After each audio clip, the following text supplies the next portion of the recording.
चलिए class start करें। All of good evening, कैसे हो? चलिए लास्ट पॉइंट बताइए, कहाँ तक पढ़ा हमने? राव दुहड़। सुन लो अच्छे से राव दुहड़ का पॉइंट। अब सुनिए अच्छे से, बिल्कुल आपका पुलिस कांस्टेबल में पेपर क्लियर हो गया। बहुत बहुत अग्रिम बधाइयाँ, बढ़िया अच्छे से फिजिकल की तैयारी करो। अब सुनिए अच्छे से, राव दुहड़ कौन सा? राव दुहड़। और राव दुहड़ के जो पॉइंट बचे हैं, एक तो मैंने बता दिया कि वो अपने शासनकाल के समय गया था दक्षिण भारत, और दक्षिण भारत के अंदर स्टेट कौन सा? कर्नाटक। अब कर्नाटक के से वो जब वापस लौट रहा था तो वहां पर एक माता की मूर्ति थी। उस माता की मूर्ति को लेकर आ गया कौन? राव दुहड़। राव दुहड़ उस मूर्ति को लेकर आया और लेकर गया कहां? खेड़। राजधानी वही थी, तो खेड़ लेकर गया और खेड़ में ले जाकर बिल्कुल जो ज्योतिष वगैरह थे उनको कहा कि बिल्कुल हम मूर्ति लेकर आए हैं, इस मूर्ति की स्थापना के लिए उचित स्थान देखो। तो बच्चा लोग, राव दुहड़ कौन थे? एक आदमी थे। एक राव दुहड़ जो थे, याद रखना, वो आसनाथ के पुत्र थे। कंप्लीट।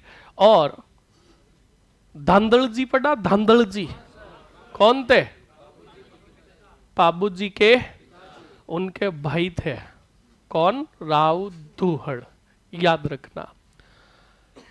चलो अभी चीज आई गई है, हम पढ़ रहे हैं किसको? राव दुहड़ को। दुहड़ के भाई थे धांधड़ जी, और धांधड़ जी के कितने पुत्र थे? दो। एक तो थे पाबू जी और एक थे बूढ़ो जी। क्या ज्यादा होशियार हो? और अभी एक खींच के झापड़ मार के बाहर भगाऊंगा अगर ज्यादा बोलने की कोशिश की तो। मैंने तुम्हें पहले ही कहा है, मैं ना तो हिंदी पढ़ाता हूं ना बिंदी लगाऊंगा, ना मैं 2/3 करूंगा। मैं सीधा धुआंधार और खतरनाक अभियान करूंगा और सीधा क्लास से बाहर फेंकूंगा। अपनी होशियारगी मत दिखाओ और ज्यादा विद्वान मत बनो, चुपचाप देखते रहो। कितने थे? पाबू जी और बूढ़ो जी। पाबू जी की हत्या किसने की थी? यानी ये किससे लड़ते हुए मारे गए थे? अपने बहनोई जिंदराव खिच्ची से। एक तो एक्स्ट्रा चीज बता रहा हूं और साले ऊपर से विद्वान बन रहे हैं, मर जाओगे। जिंदराव खिच्ची। अब सुनो अच्छे से, जिंदराव खिच्ची से लड़ते हुए देचू में मारे गए थे कौन? ये तो आपको पता ही है ना? अब अच्छा लोग, जिंदराव खिच्ची इनको मारकर आया था कहां? बूढ़ो जी, यानी उनके घर आया था और घर आकर बूढ़ो जी के ऊपर भी अत्याचार किए। बूढ़ो जी को भी कहा जाता है कि पीटा मारा। बूढ़ो जी की पत्नी थी जिसने अपना पेट फाड़कर बच्चे को जन्म दिया और कहा जिंदराव तेरा काल पैदा हो चुका है, बच के रहना। पेट फाड़कर। तो सुनना, पेट फाड़कर बूढ़ो जी के पुत्र का जन्म हुआ, इसलिए उनका नाम क्या रखा? झरड़ा जी। क्या नाम रखा? झरड़ा जी। अब सुनो, रिलेशन समझो। झरड़ा जी बाबू जी के क्या लगेंगे? भतीजे। और ये क्या लगेंगे? चाचा। सही है कि नहीं? पुत्र किसके? तो अब सुनना अच्छे से, इस पर मैंने कुछ लाइनें बनाई है जो आपको बता रहा हूं। पाबू जीरो रहो भतीजो, पाबू जीरो बूढ़ो जीरो लाल रहो, पाबू जीरो रहो भतीजो बूढ़ो जीरो लाल रहो, बालक झरड़ा बालक रूपनाथ फूफा जीरो काल रहो। इनको मारा था कि नहीं मारा था? किसने? तो बताओ फूफा जी जो काल था, अपने पिता और चाचा की मृत्यु का बदला किसने लिया? तो बालक जरडा बालक रूपनाथ, यही जरडा जी बाद में रूपनाथ जी के नाम से प्रसिद्ध हुए। तो एक ही दोहे में पूरा का पूरा याद हो गया क्या? जरडा जी और इनका परिवार। कि पाबू जीरो रयो भतीजो, बूढ़ो जीरो लाल रयो, बालक जरडा बालक रूपनाथ, फूफा जीरो काल रयो। कंप्लीट ना? तो ये चीज बता रहा था। अब सुन लो, राव दुहड़ गए कौन से भारत में? दक्षिण भारत। और क्षेत्र जो था कौन सा? टक। कर्नाटक से मूर्ति जो लाए थे वो कौन से वरी की थी? चक्रेश्वरी माता की। और चक्रेश्वरी माता की मूर्ति लाकर ज्योतिषों ने बिल्कुल वो टीका टिप्पणी की और कहा कि इस मूर्ति की जो स्थापना होगी वो एक जिस जगह पर बताई उस पर स्थापना की गई। फिर धीरे धीरे धीरे जिस क्षेत्र में स्थापना की गई वहां पर एक गांव बस गया जिसका नाम रखा गया नागाना गांव। कौन सा गांव? और जिस इस चक्रेश्वरी माता की मूर्ति की स्थापना की गई तब इसका नाम रखा गया था नागणेची माता। और इसी नागणेची माता को राव दुहड़ ने राठौड़ों की कौन सी देवी घोषित किया रे? कुल देवी। बोलो समझ में आया कि नहीं आया? लिख लो फटाक से, लिखो राव दुहड़, लिखिए फटाक से। लास्ट पॉइंट बताइए क्या लिखा था आपने? मूर्ति लेकर आए, यही लिखा। लिखो, इस मूर्ति का नाम परिवर्तित कर, इस मूर्ति का नाम परिवर्तित कर, परिवर्तित कर क्या रखा रे? नागणेची माता रखा। नागणेची माता रखा।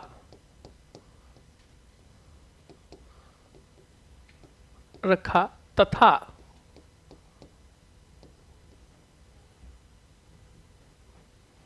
इस मूर्ति की स्थापना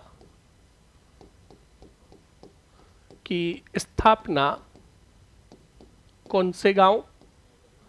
नागाना गांव। कहां है ये? बाड़मेर में की। बाड़मेर में की। अगले पॉइंट में लिखोगे नागणेची माता ची माता राठौड़ राजवंश की कौन सी देवी है? कुल देवी। लिख लीजिए फटाक से।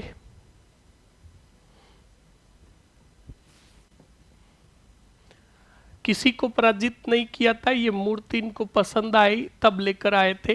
कंप्लीट ना? हर एक को कोई हर एक यहाँ पर जो मूर्ति पराजित होकर लेकर आएंगे वो होगी, याद रखना, बंगाल के। और बंगाल से जो मूर्ति लाएंगे शीला माता की, और जसोसर के राजा केदार को पराजित करके। कंप्लीट ना? इस बात को ध्यान रखना। लिख लीजिए फटाक से। लिख लिया? बोर्ड पर देखो अगला जो राजा। अब सुनो, राव दुहड़ के बाद छोटे मोटे खूब सारे राजा बनेंगे। तीडार, सलकार, फलकार, कानड़ देवर, रायपालर। कंप्लीट लगभग 10-12 छोटे मोटे राजा बनेंगे। मैंने आपको हमेशा कहा है इतिहास, और इतिहास उन्हीं का लिखा जाता है, इतिहास उन्हें ही याद करता है जिनका खुद का इतिहास हुआ। सही एक नहीं है? जिन्होंने कुछ भी नहीं किया उनको नहीं पढ़ा जाएगा। एग्जाम की दृष्टि से जो इंपॉर्टेंट है उन्हीं को पढ़ना है। सुनो, आपने नाम सुना मलिननाथ जी का? सुनो, मलिननाथ जी भी राजा बने थे, तो मलिननाथ जी आपने पढ़ लिया होगा लोक देवताओं के समय। कंप्लीट ना? अब हुआ क्या था, मलिननाथ जी के एक भाई थे जिनका नाम था वीरमदेव। क्या नाम था? वीरमदेव। अब वीरमदेव और मलिननाथ जी के जो सामंत और सेनानायक जो थे, इन दोनों के बीच में 36 का आंकड़ा था। कंप्लीट, यानी बनती नहीं थी वीरमदेव और मलिननाथ जी के सामंत और सेनापतियों के मध्य। तब वीरमदेव ने आग्रह किया किससे? अपने भाई मलिननाथ जी से। मलिननाथ जी को कहा कि भ्राताश्री भाई साहब, मैं इस खेड़ क्षेत्र में, बाड़मेर के क्षेत्र में, और आपको पता है बाड़मेर को मालानी भी कहा जाता है, और ये मालानी क्षेत्र जो नाम पड़ा किसके नाम पर? मलिननाथ जी के नाम पर। तो बच्चा लोग कहा कि मेरी आपके सामंतों और सेनापतियों से बनती नहीं है, तो आप एक काम कीजिए, मुझे कोई छोटी मोटी जागीर दे दीजिए, मैं मेरे वहां चला जाऊं। तो मलिनाथ जी ने कहा बिल्कुल बात सही है, तू एक काम कर भाई, मैं तुझे सेतरावा की जागीर देता हूं। कौन सा रावा? सेतरावा। कौन सी जागीर? सेतरावा की जागीर देता हूं, तू वहां चला जा। तो बिल्कुल देखो, वीरमदेव आ गया कौन से रावा, और ये सेतरावा कहां है? ये शेरगढ़ तहसील के अंदर। तो देखो धीरे धीरे राठौड़ हमारे मंडोर की तरफ आ रहे कि नहीं आ रहा है। अब सेतरावा जो शेरगढ़ तहसील के अंदर है, जोधपुर के पास ही जोधपुर की तहसील है शेरगढ़, उसके अंदर सेतरावा गांव की जागीर दे दी मलिननाथ जी ने। किसको? वीरमदेव को। वीरमदेव यहां पर रहते हुए आसपास के जागीरदारों से लड़ता हुआ मारा गया। इस वीरमदेव का एक छोटा सा नन्ना सा फूटरा सा क्या था? पुत्र था। और पुत्र जो था धुआंधार और खतरनाक था। पुत्र के दो रूल्स थे, न कानून न कायदा, ठोके जिसका फायदा। और दूसरा रूल्स, पार्टी करनी है पार्टी करेंगे, किसी के भी पप्पा से। हाँ, तो अभी देखो अच्छे से। अब बच्चा लोग छोटा पुत्र था, पहला इतना ही था, ठीक है। तो बिल्कुल जो वीरमदेव के जो सेनानायक वगैरह थे, मतलब वीरमदेव की सेना में भी तो सेनापति वगैरह थे, तो वीरमदेव के सेनापतियों ने सोचा कि अगर मलिननाथ के सेनापति और मंत्रियों को पता चल गया कि वीरमदेव मारा गया और वीरमदेव के पुत्र जो छोटा है इसके बारे में पता चल गया, तो इसको मौत के घाट उतारकर सेतरावा का क्षेत्र हड़प लिया जाएगा। तो कहा क्या करे? तो कहा इस बच्चे का पालन पोषण सेतरावा से कहीं बाहर करवाते हैं, सुरक्षित स्थान पर। तो कहा कहां लेकर जाए? तो वीरमदेव के इस पुत्र को वहां से ले जाया गया और लेकर गए कल्लाऊ गांव में। कौन से गांव में? जो उधर ही कोई आसपास का गांव है, कल्लाऊ गांव, कड़ाऊ कड़ाऊ जो कहते हैं, उस कल्लाऊ गांव में लेकर गए। कल्लाऊ गांव का जो जागीरदार था वो चारण जाति का था। कौन सी जाति का? अब बिल्कुल वीरमदेव के जो शुभ चिंतक थे, चारण को जाकर कहा कि भाई तेरे को इस बच्चे का क्या करना है? पालन पोषण करना है। तो चारण ने कहा मेरे घर के बाहर तुम्हें अनाथालय का बोर्ड दिखता है क्या? पालन करना है। तब कहा कि अरे तुम जिस बच्चे को आम बच्चा समझ रहे हो वो आम बच्चा नहीं है, वो साधारण बच्चा नहीं है, वो वीरमदेव का पुत्र है, वारिस है। तब चारण ने कहा पूरी बात बताया करो। 2 रोटी मैं खाता हूं, 2 रोटी चारणी बाई खाती है, 2 रोटी ये छोरा खाएगा, धीरे धीरे इसको कॉम्प्लेन भी पिलाएंगे, क्या हो जाएगा? हाँ, बड़ा हो जाएगा। अब बच्चा लोग, अब जो बच्चा जो था उसका नाम था राव चूड़ा। क्या नाम था? अरे बोलो। अब राव चूड़ा को छोड़ दिया गया किसके पास? अब सवाल सीधा पूछेगा कि राव चूड़ा का पालन पोषण किसने किया और कहां किया? सही है कि नहीं है? तो पहली चीज तो कौन से गांव में हुआ? बोलो रे। कल्लाऊ गांव के अंदर। कल्लाऊ गांव में पालन पोषण किया किसने? अब वहां पर ऐसे तो देगा नहीं, नाम देगा वो तो बच्चा लोग नाम तुम्हें याद करने की जरूरत ही नहीं है, क्योंकि याद कराने का ठेका मैंने ले रखा है। सुनो, बारिश का सीजन चल रहा है कि नहीं चल रहा है?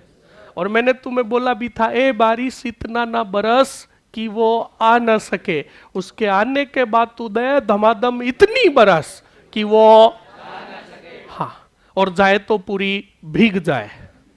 सही एक नहीं है? तो सुनो अच्छे से बच्चा लोग, बारिश होती है तो हमारे कपड़े भीगते कि नहीं भीगते? अब हम तो मारवाड़ी है। कौन से वाड़ी?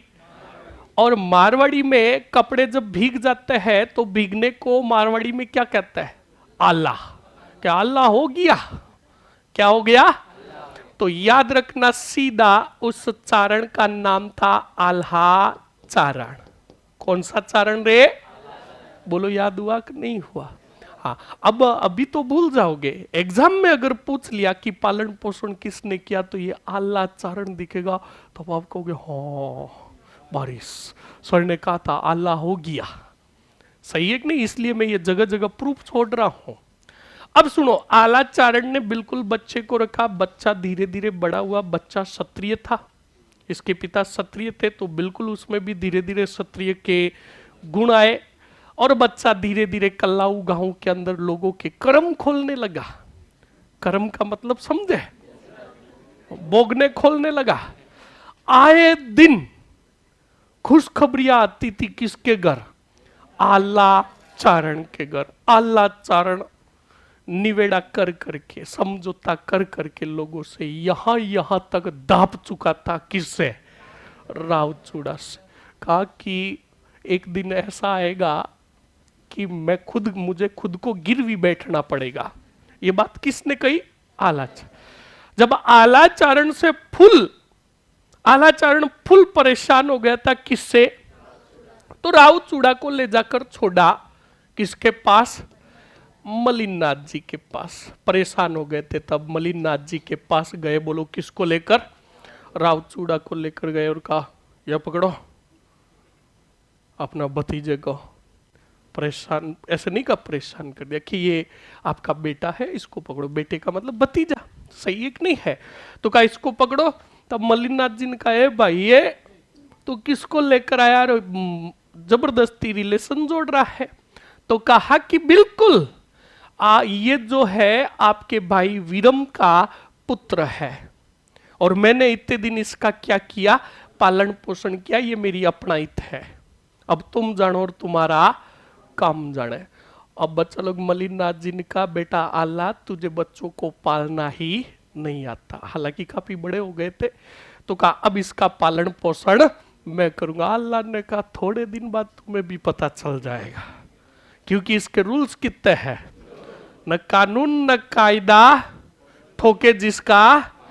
और दूसरा, पार्टी करनी है पार्टी करेंगे, किसी के भी पप्पा से।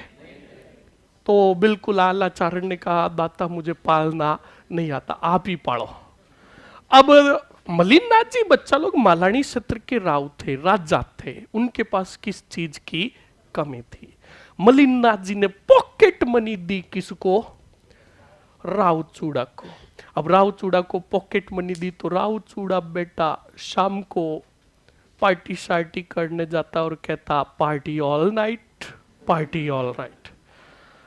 तो बच्चा लोग बिल्कुल राव चूड़ा ने देखो, आदमी जैसा होगा वैसे अपना ग्रुप बना लेगा।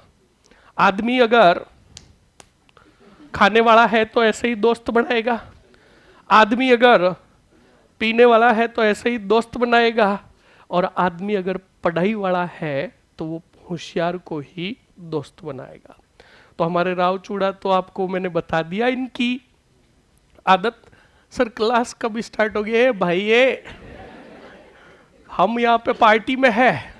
हाँ, तो सुनो अच्छे से। तो बच्चा लोग अब बिल्कुल वहां पर गए। मलिनाथ जी ने बिल्कुल पॉकेट मनी दी। तो बिल्कुल राव चूड़ा ने कहा, पॉकेट मनी मिल रही है तो पार्टी करने में हम क्यों रियाज करें। बिल्कुल धमाधम पार्टियां करते। धीरे धीरे खुशखबरियां आने लगी। किनके यहाँ? मलिनाथ जी के यहाँ। तब मलिनाथ जी की आंखें खुली, कहा आला ने सही कहा था, और आला बेटा इसीलिए मेरे पास लेकर आया था। तब बच्चा लोग जब शिकायतें ज्यादा आई तो मलिनाथ जी ने क्या किया, पॉकेट मनी रोक दी। पर आपको पता है कोई भी चीज की एक बार अगर लत लग जाती है वो लत छूटती नहीं है। फिर आदमी एक ही गाना गाता है, मुझे तो तेरी लत लग गई। सही एक नहीं है? हाँ। तो अब बच्चा लोग राव चूड़ा जी और राव चूड़ा जी के जो दोस्त थे वो अपने दोस्तों को, दोस्त जो थे वो कहने लगे यार चूड़ा पार्टी का इंतजाम कर, काफी दिन हो गए। तो राव चूड़ा ने कहा यार कहाँ से करूं, है ही नहीं, काफी दिन हो गए। तो राव चूड़ा ने कहा आज रात को वचन देता हूं क्या करेंगे, पार्टी करेंगे, जैसे तैसे इंतजाम होगा कर लेंगे। अब बच्चा लोग बिल्कुल पार्टी का इंतजाम करने हेतु शाम रात हुई, 10-11 बजी, बिल्कुल राव चूड़ा गए अपने मित्रों के पास। मित्र बेचारे बढ़िया पार्टी का इंतजाम कर रखे थे। राव चूड़ा आए, कहा कि पूरा सामान लेकर आए हो? तो चूड़ा ने कहा ओ हाँ। तो कहा यार तुमने कहा था पार्टी करेंगे। कहा यार क्या करूं, कुछ भी नहीं है। तो कहा टेंशन मत लो, हम सब मिले हुए हैं, चलो चलते हैं और पहले रोकड़े का इंतजाम करते हैं।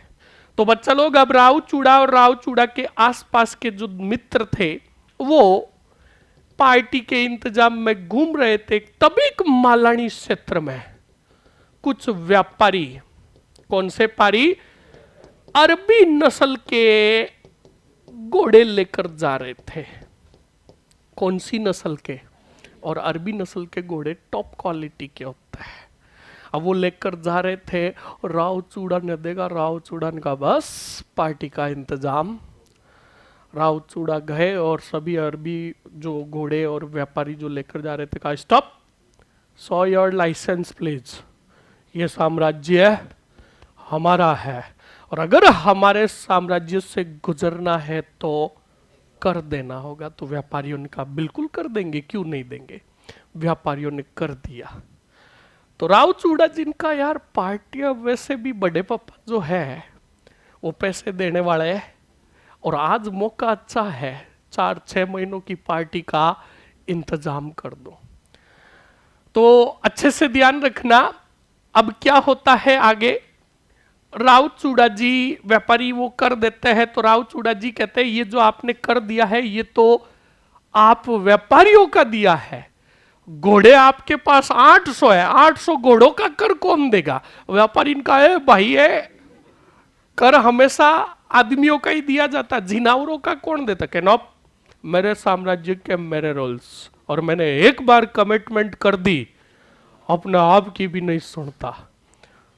तब व्यापारियों ने कहा यार अब क्या करें, जो कर पैसे जो थे वो तो दे दिए। तब कहा व्यापारियों ने कहा कि एक काम करो, अभी हमें जाने दो, हम दिल्ली के आसपास कोई छोटा मोटा शासक है, उसने क्या मंगाए है घोड़े, वो घोड़े देखकर आ जाएंगे और वो हमें बेच देंगे उनको, तो वो हमें क्या देंगे, पैसे, हम वापस आएंगे तब पूरा कर आपको।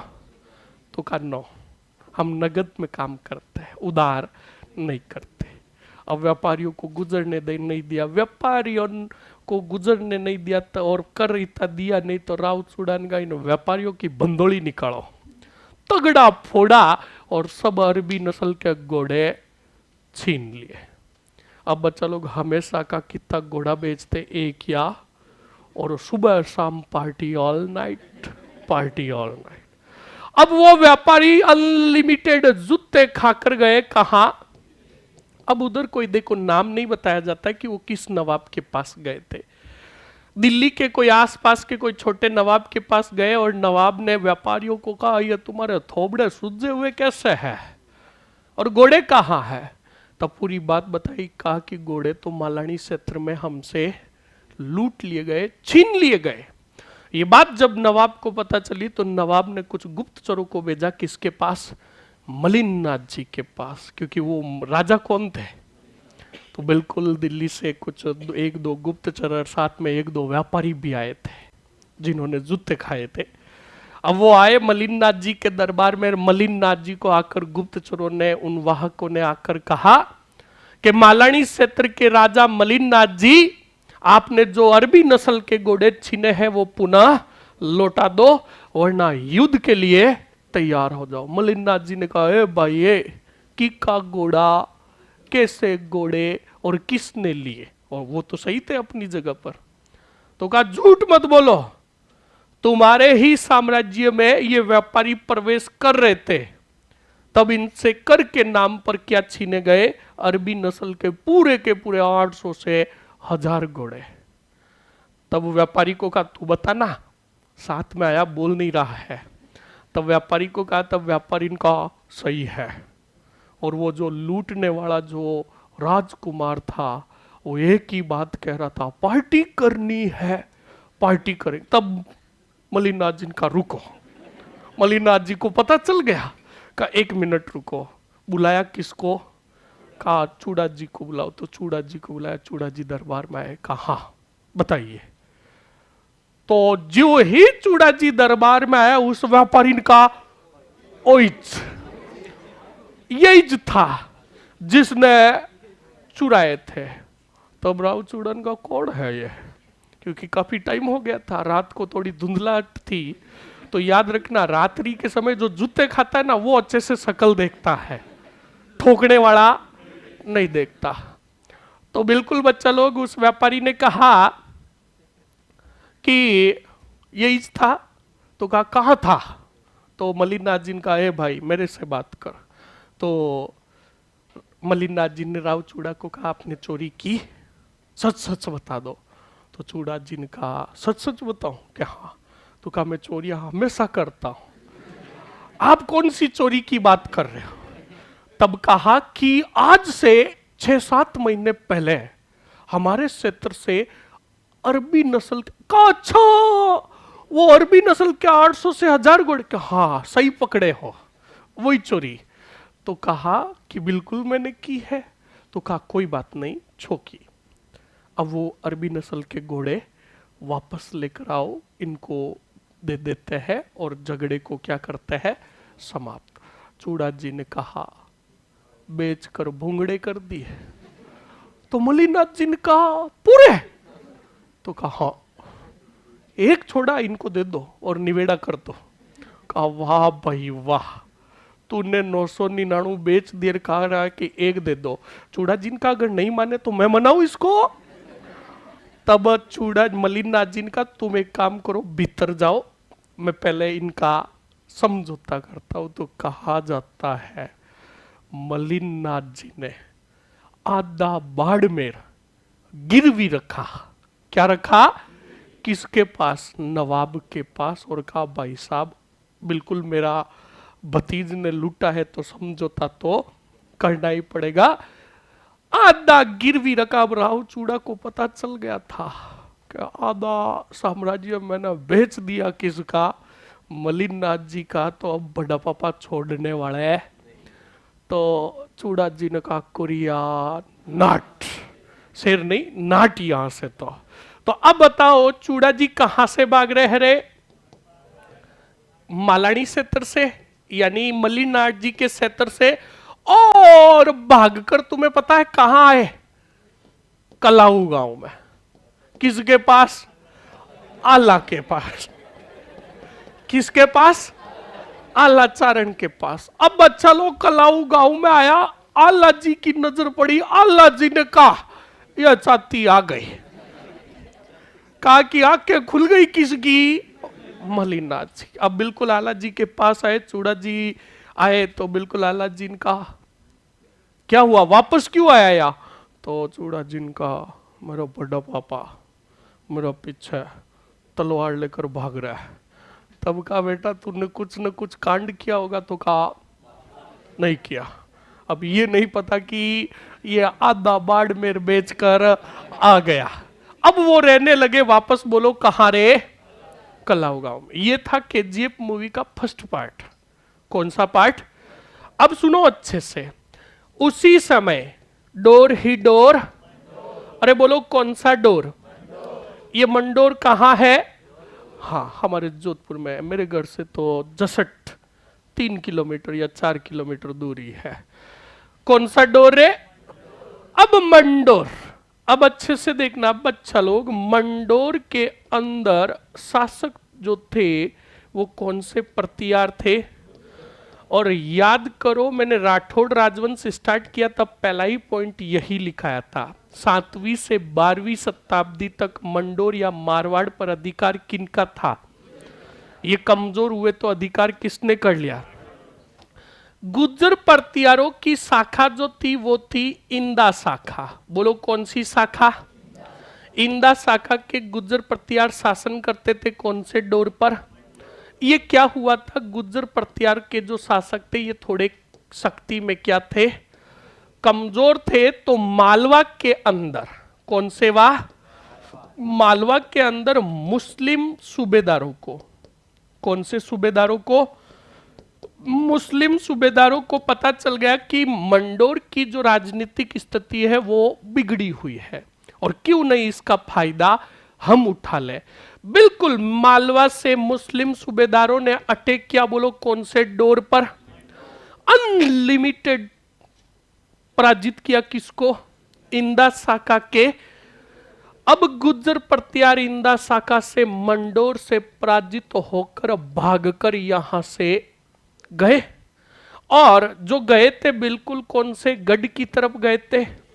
शेरगढ़ की तरफ गए थे। अब इंदा शाखा के गुर्जर परतियार जब भाग रहे थे तो शेरगढ़ की तरफ गए तो बिल्कुल वहां जाकर पूछा आसपास के जागीरदारों को, कहा कि यार कोई ऐसा व्यक्ति है, कोई ऐसा योद्धा है जो हमारी सहायता, और तुम्हें पता है उस क्षेत्र का वन एंड ओनली केजीएफ एक ही था। कौन? राव चूड़ा। भाई जिसका नाम होता वो अपने क्षेत्र में प्रसिद्ध होता कि नहीं होता? तब इंदा शाखा के गुर्जर परतियारों को कहा कि अब तो तुम्हारी सहायता एक ही कर सकता है, राव। तो बिल्कुल इंदा शाखा के गुर्जर परतियारों ने कहा कहाँ मिलेगा? तो कहा जाओ कौन से गांव में, वहां का जागीरदार है कौन सा? चारण, उसका बेटा है। अब आलाचारण ने पालन पोषण किया तो वही बताया जाएगा। अब बच्चा लोग सभी इंदा शाखा के गुर्जर परतियार आ गए कौन से गांव में? किसके पास? आलाचारण के पास आए और आलाचारण ने सैनिकों को देखा। गुर्जर परतियारों के सैनिकों को तो किसी का भोगना फूटा हुआ और किसी के हाथ से खून पड़ रहा है। तो आलाचारण ने देखा, सोचा कि ये मेरे छोरे ने इनको ठोक दिया। अब वो जीवी इंदा शाखा के गुर्जर परतियार आए। आलाचारण ने कहा देखो भाई लोगों, तुम जानो और मेरा छोरा जाने, मैं एक फूटी कोड़ी भी देने वाला नहीं हूं, तुम्हारी लड़ाई तुम जानो। तब कहा किसकी लड़ाई? तो कहा मेरे छोरे ने ठोका। अरे नहीं नहीं नहीं, हम तो जूते खा के आए हैं सूबेदारों से। तो कहा या क्यों आए?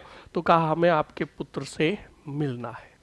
तो बिल्कुल बच्चा लोग राव चूड़ा आए और राव चूड़ा से क्या मांगी? बोलो सहायता मांगी।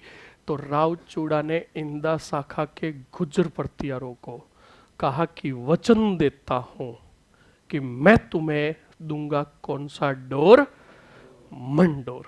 पर उसके पहले हमें सैन्य शक्ति संगठित करनी पड़ेगी। अब कुछ सैनिक चूड़ा के पास थे, आलाचारण की भी सेना थी, ये गुर्जर परतियार भी आ गए थे, तो भी सेना क्या पड़ रही थी? कम पड़ रही थी।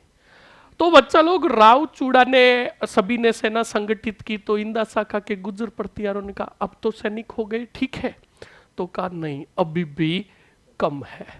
तो कहा अब तो कहां से लेकर आए? तब चूड़ा जी ने कहा अब एक ही व्यक्ति मदद कर सकता है। कौन? बड़ा पापा मलिन नाथ जी। पर मैं नहीं जाऊंगा क्योंकि काम बहुत अच्छे कर रखे थे, सही एक नहीं है। तो बच्चा लोग इंदा शाखा के परतियारों को कहा आप जाओ। अब इंदा शाखा के परतियारों को रियलिटी तो पता नहीं थी। चूड़ा ने कहा जूते खाकर नहीं आओ तो मुझे मत कहना। अब बताओ मलिननाथ जी के पास गए, बोलो कौन?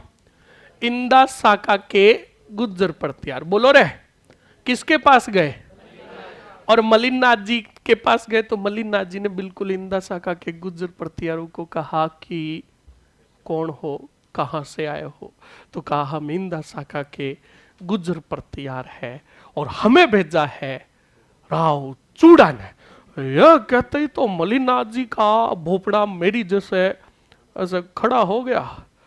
तो कहा क्यों भेजा है? तो कहा कि हम मंडोर के शासक थे। पूरी बात बताई कि हम मंडोर पर हमारा अधिकार था, पर मालवा के मुस्लिम सूबेदारों ने हमारे ऊपर क्या किया? आक्रमण किया। सर एक कंफ्यूजन है, मानबाई का विवाह अकबर के साथ हुआ था या फिर जहांगीर के साथ? जहांगीर के साथ हुआ था, इस बात को अच्छे से ध्यान रखना। कंप्लीट ना सब बताऊंगा, क्योंकि हरकाबाई भी अकबर की पत्नी थी और मानबाई भी हरकाबाई की भतीजी, तो अकबर ने दोनों से कैसे साथ? अरे तो किसने कहा दोनों इसकी लुगाइया थी? नहीं थी, सिर्फ हरकाबाई ही अकबर की लुगाई थी। मानबाई जो थी, याद रखना, वो जहांगीर की लुगाई थी। इन लुगाइयों को और अभी एक पार्ट रख दो, अभी या पार्टी करो, सही एक नहीं है? देखो हमेशा जो टॉपिक चलता है ना उसको क्लियर करो। टॉपिक हम मानबाई यानी आमेर के कछावा राजवंश पढ़ेंगे तो वहां पे आएगी, तो वहां पर डाउट आपका क्लियर हो जाएगा, कोई बात नहीं। अब सुनो अच्छे से। तो बिल्कुल वहां पर रियलिटी बताई कि हम मंडोर के शासक थे, मालवा के सूबेदार आए, हमें पराजित कर दिया, हम भागकर इधर आए, तो राव चूड़ा ने हमें राजा बनने की क्या दी, मतलब वचन दिया, और अब हम हमारी क्या कर रहे हैं, सेना इकट्ठी। तब मलिनाथ जी ने कहा यार बात तो सही है, कम से कम बाड़ू इनको सैनिक दे दूं, वरना वो राव चूड़ा वापस आया तो मेरा आधा साम्राज्य भी बेच देगा। तो मलिनाथ जी ने कहा बिल्कुल सैनिक सहायता दूंगा, काम पड़ने पर मैं भी आऊंगा, पर एक वचन दो कि तुम जब, और मुझे 100 नहीं 200% भरोसा है कि चूड़ा तुम्हें मंडोर दिलाएगा, जितवाएगा, पर वचन दो कि मंडोर के शासक बनने के बाद चूड़ा को बढ़िया जागीर दोगे ताकि कम से कम मेरा पीछा छूटे। तो कहा, तो बिल्कुल मलिनाथ जी ने भी क्या दी, सैनिक सहायता। अब बिल्कुल सैनिक आए राव चूड़ा जी के पास। उसी समय हमारे देखो मारवाड़ के क्षेत्र के बारे में, पश्चिम राजस्थान के बारे में कहा जाता है तीजो कुरियो पांचवो काल, मतलब हर 3 और 5 वर्ष के बाद एक भयंकर क्या पड़ता है, अकाल। तो पश्चिम राजस्थान के अंदर मंडोर के आसपास क्या पड़ा, अकाल पड़ा। तो सबसे ज्यादा पशु जो थे उनकी मृत्यु होने लगी थी, क्योंकि उस समय चारा नहीं हुआ था। पानी तो चलो कहीं से भी लाकर व्यवस्था कर देते, चारा नहीं हुआ था। तो बच्चा लोग मंडोर के आसपास की जो जनता थी वो दौड़ी दौड़ी मुस्लिम सूबेदारों के पास आई और कहा जैसे तैसे करके चारे का, घास का इंतजाम करो। तो मुस्लिम सूबेदारों ने आसपास के जितने कितने भी जागीरदार और ठाकुर थे उनको क्या लिखा, पत्र लिखा, और पत्र लिखकर क्या कहा सुनना। पत्र लिखकर कहा कि आपकी जागीर के अंदर जितना कितना भी चारा है वो बैलगाड़ियों में भरो और कौन से डोर लेकर आओ, आपको पूरा पैसा दिया जाएगा। अब बच्चा लोग हर जागीर के पास ये पत्र पहुंचा। एक पत्र आया कल्लाऊ गांव के जागीरदार किसके पास, आला चारण के पास। तब वो राव चूड़ा ने पढ़ा तो राव चूड़ा ने कहा जिस समय का इंतजार था वो। अब बच्चा लोग अपने सैनिक इंदा शाखा के गुज्जर प्रतियारों को बढ़िया घास काटने के लिए क्या, वो दत्तीली होती है ना, वो खूब सारी मंगाई और सभी को दी, और देखकर कहा कि चलो घास काटो। तो सैनिकों ने कहा ये किसान बनाएगा, बेटा खुद का घर का काम करवा रहा है। तो बिल्कुल इंदा शाखा के सैनिकों ने कहा कि यार राव चूड़ा जी ये क्या बात हुई यार, हम सैनिक है तुम घास कटवा।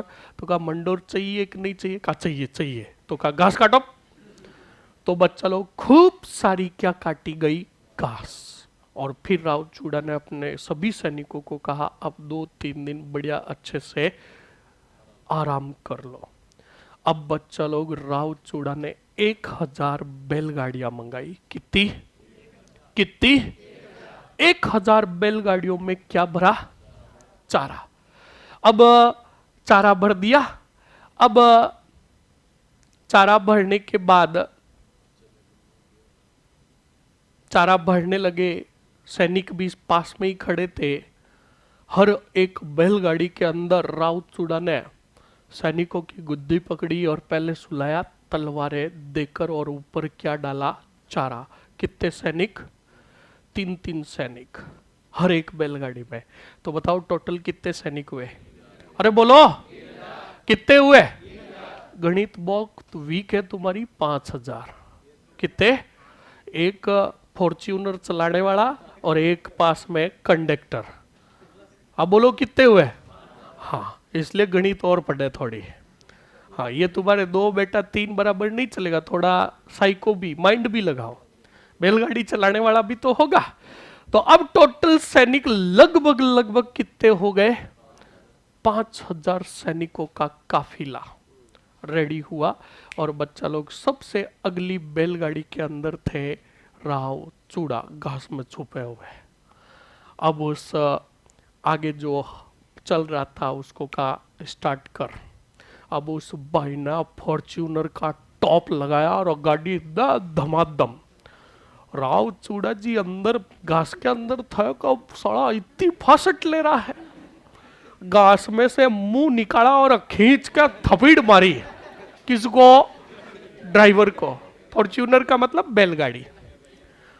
थपीड़ मारी तो बिल्कुल उसने ब्रेक लगाया। कहा जी? तो कहा तेरे को कहीं जाना है? कहा बिल्कुल जाना है। कहा कहाँ? के मंडोर। तो कहा वो तो सबको जाना है, इतनी फुर्ती क्यों है तेरे को? तो कहा अभी बिल्कुल 1.5 घंटे में मैं डाल दूंगा। कौन से डोर? तो कहा नहीं। तो कहा तो कब चलना? कि रात को 12 या 1 बजे। तब उस ड्राइवर ने कहा यार 12 बजे चलो चाहे दिन को चलो, चलकर युद्ध तो हमें ही करना है। यह बात कही तो चूड़ा ने एक खींच के और मारी। कहा देख, रात्रि के समय चलेंगे तो कुछ मुस्लिम सूबेदार सोए हुए रहेंगे, और अगर हमारी प्लानिंग योजना बिगड़ जाए तो चारों तरफ क्या होगा? अंधेरा, तो भागने में आसानी रहेगी। तब का बात तो अब 1:30 बजे ले जाऊंगा।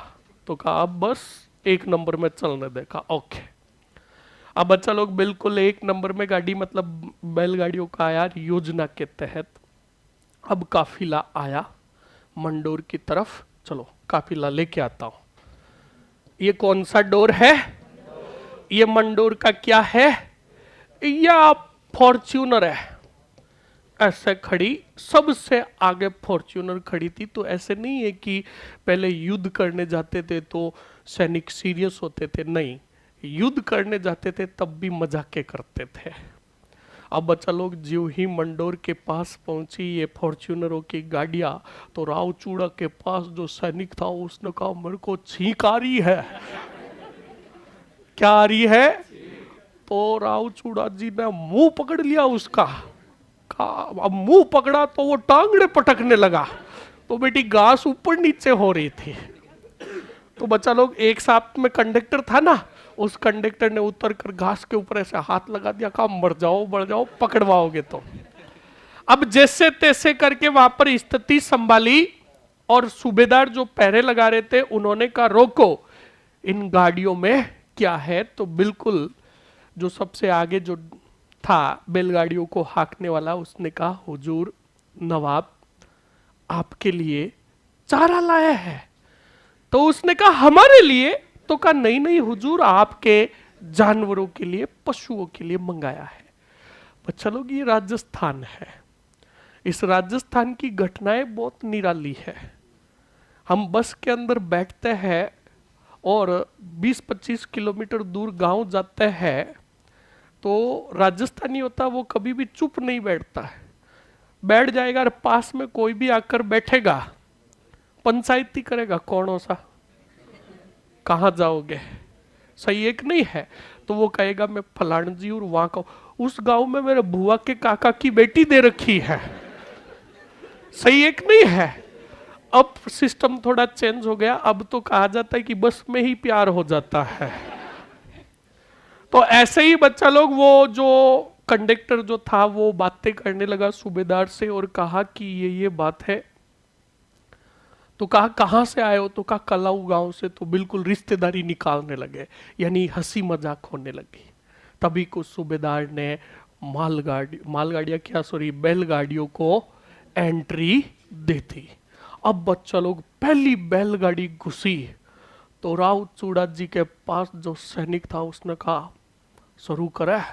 चूड़ा जी ने एक और लापा मारा, कहा कि अभी 1 इंटर हुई है, 999 बार पड़ी है, सभी को पार्क होने दे। अब सब आई बच्चा लोग, याद रखना सभी ज्यों ही आई तो बिल्कुल जो मुस्लिम सैनिक जो थे वो चारा उतारने के लिए आएंगे कि नहीं आएंगे? अब चारा क्या तलवारों से उतारेंगे? तो हाथों से और वो चौकनी से। बिल्कुल बच्चा लोग आए, रस्सा खोला गया और चौकनी ज्यों ही चारे में डालने लगे, हर एक बैलगाड़ी में से क्या निकला? सैनिक। अब बच्चा लोग वो जो सैनिक थे मुस्लिमों के सूबेदारों का, वो दूजने लगे कि बाबूजी प्रकट हो गए हैं। क्या कटने लगे? सिर कटने लगे। और बच्चा लोग जो कोई पहरा लगा रहे थे उनको पता चला मौत के तांडव का, तो वो तो वहां से भागे। जितने कितने भी मुस्लिम सैनिक थे उन सबको मार दिया और फिर घुस गए कौन से डोर के महलों में? मंडोर के महलों में। और मंडोर के महलों में जो मुस्लिम सूबेदार सो रहे थे, जो बीजी थे, उनको जिंदगी भर के लिए मार दिया। सुन लो पहले अच्छे से, पहले सुन लो। इतिहास में जो हुआ मैं वही बताऊंगा, इस बात को ध्यान रखना। और मैंने तुम्हें फर्स्ट डे ही कहा था, जब मैंने हिस्ट्री पढ़ाना शुरू किया शर्म को, अभी अगर मैं यहाँ पे कहता था आप घुस गए रे मार दिए, तो फिर गाना कौन सा चलता? शर्मा गई का। सही है कि नहीं है? तो बच्चा लोग सभी को मौत के और मंडोर पर अधिकार हो गया चूड़ा जी का। और वचन के तहत चूड़ा जी ने मंडोर दे दिया किनको? बोलो, गुज्जर प्रतियारों को। और वहां से जो जागे हुए मुस्लिम सूबेदार थे वो भागकर गए गोर ही गोर नागौर में, और वहां जाकर अपनी सेना संगठित करने लगे। बोलो समझ में आया कि नहीं आया? अब सुनो, इंदा साका के गुज्जर प्रतियारों को मिल गया डोर ही डोर, पर रात को सोते समय उन्हें नींद नहीं आती थी, क्योंकि इंदा साका के गुज्जर प्रतियारों को पता था कि बिल्कुल हमें मिल तो गया मंडोर, पर हम ज्यादा दिनों तक मंडोर पर शासन नहीं कर पाएंगे, क्योंकि हम में इतनी शक्ति रही नहीं। और जिस दिन पार्टी का इंतजाम नहीं हुआ किसके, वो हमें आके फोड़ेगा। तो बच्चा लोग बिल्कुल इंदा साका के गुज्जर प्रतियार सभी इकट्ठा हुए, इकट्ठा होकर कहा क्या करें? तो कहा एक काम करते हैं, हमारी सुरक्षा का वचन ले लेते हैं। किससे? राव चूड़ा से। और राव चूड़ा को मंडोर दे देते हैं। तो इंदा साका के गुज्जर प्रतियारों का एक मंत्री था जिसका नाम था राय धवल। क्या नाम था? उस राय धवल ने बिल्कुल बुलाया किसको? राव चूड़ा को, और कहा चूड़ा जी आज जीवन हमारी सुरक्षा का हमें वचन दीजिए। तो कहा कि क्यों दूं? तो कहा पहले वचन दो तो ही हम आगे बात बताएंगे। तो कहा पहले बात बताओ है क्या? क्या आजीवन सुरक्षा का वचन दो कि आप हमें कभी नहीं ठोकोगे। तब चूड़ा जी ने स्माइल दी, कहा जिस दिन पार्टी का इंतजाम नहीं होगा तुम्हारा ही नंबर है, तब काफी नहीं आगे बात ही नहीं करेंगे। तो कहा बात तो बताओ। कहा कि आजीवन सुरक्षा का वचन देते हो तो हम तुम्हें मंडोर देते हैं, तुम्हारे साथ वैवाहिक संबंध स्थापित करते हैं। तो राव चूड़ा ने आजीवन सुरक्षा का क्या दिया? वचन दिया। और राय धवल ने अपनी पुत्री का विवाह किया किसके साथ? राव चूड़ा के साथ, और दहेज में दे दिया कौन सा? डोर। सुनना, मंडोर को ये जीता था ना बैलगाड़ियों के माध्यम से, इसके अंदर एक हेमा गहलोत नामक व्यक्ति ने बहुत सहायता की थी। किसकी? राव चूड़ा की। हेमा गहलोत ने सहायता की थी। हेमा गहलोत की वजह से ही जीता गया कौन सा? डोर। मंडोर जीता गया तो राव चूड़ा इतने खुश हुए उस हेमा गहलोत से कि उसे एक दिन का मंडोर का राव बनाया। क्या बनाया? और आज भी उस हेमा गहलोत की याद में मंडोर के अंदर राव जी की गैर खेली जाती है और राव आज भी चुना जाता है होली के समय में। ये कहानी है कौन से डोर की? मंडोर की। तो बच्चा लोग ये बात देखो कितनी पुरानी है, पर आज भी राव जी का मेला पूछ ले, राव जी की गेर पूछ ले तो कहा? मंडोर में। फटाक से लिख लो।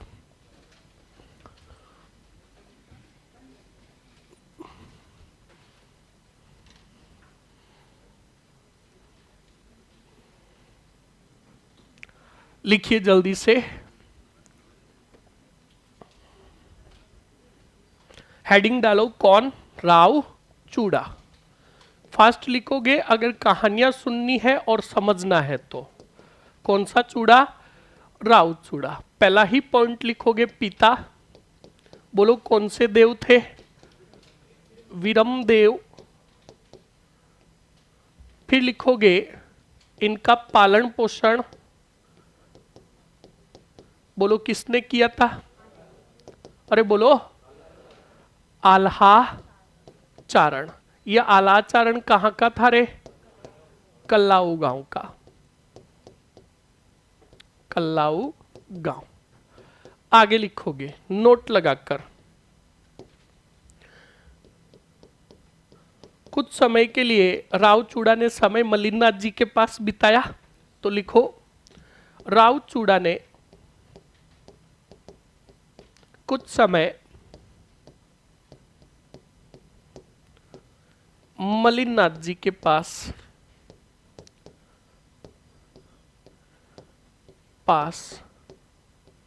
बिताया। अब वो मैंने पॉकेट मनी बोली ना, तो पॉकेट मनी का मतलब ऐसे नहीं होता था कि पैसे देते कि ये ले बेटा तेरे खर्ची के पैसे। पॉकेट मनी का मतलब जागीर दी। क्या दी? जागीर। और उस जागीर से जो पैसे आते थे उससे क्या करते थे? पार्टी सार्टी। तो लिखो पास बिताया। लिखो मलिनाथ जी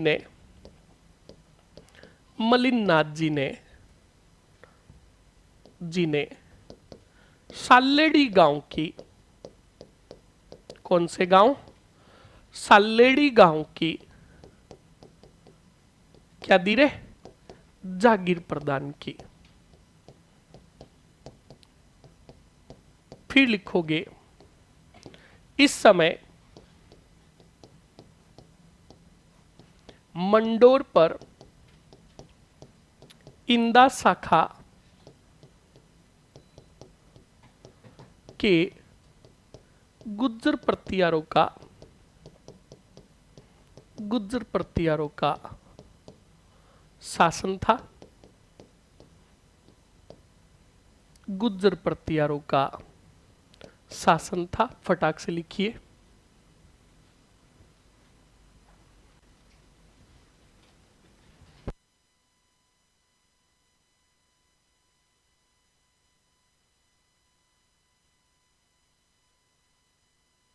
अरे शासन था। अगले पॉइंट में लिखो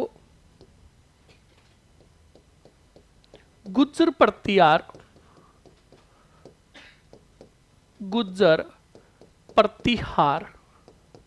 जब कमजोर पड़े, क्या पड़े? कमजोर पड़े, तब मालवा के सूबेदारों ने मंडोर को क्या किया रे? विजित किया। लिखो फटाक से।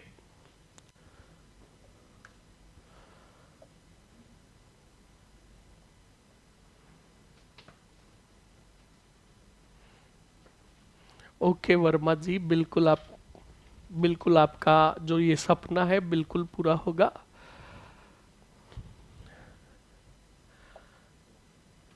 हाँ, मिस यू सर जी, बिल्कुल 2, 3 और 4।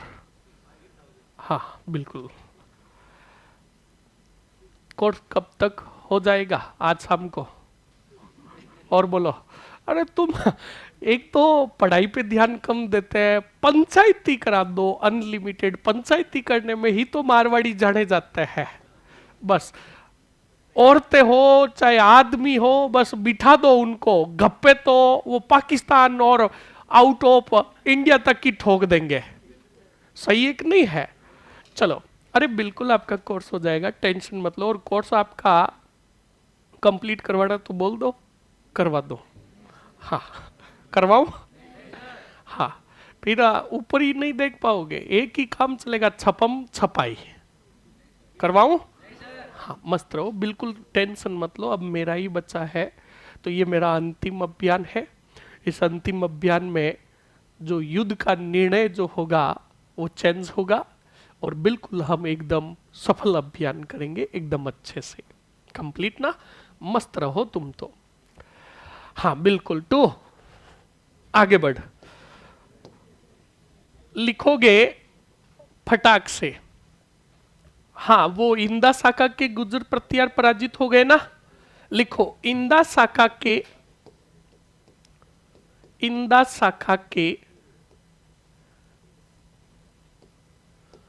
गुज्जर प्रतिहारों ने, इंदा शाखा के गुज्जर प्रतिहारों ने रावचूड़ा से क्या मांगी रे? सैनिक सहायता मांगी। तो सुनो, अब सैनिक सहायता मांगी तो मैंने आपको क्या कहा? पहले इन्होंने अपनी सेना संगठित की, ताकत बढ़ाई। बताया कि नहीं बताया? तो इसका मतलब है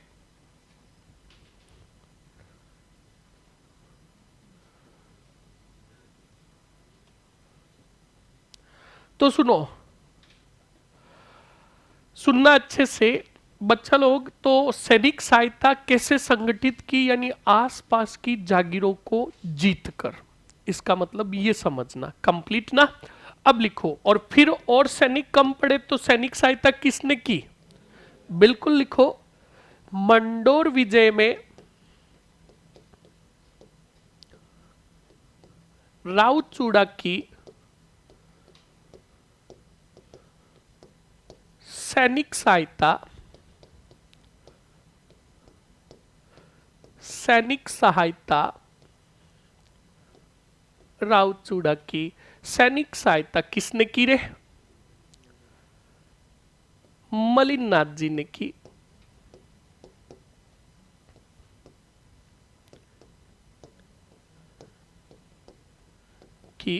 फिर पॉइंट लिखोगे, रावचूड़ा ने घास की बैलगाड़ियों में, ये इसलिए लिखा रहा हूं ताकि तुम 4 महीने 5 महीने बाद पढ़ोगे ना, तो वो पूरी घटना और कहानी तुम्हें याद आ जाएगी। घास की बैलगाड़ियों में सैनिक छुपाकर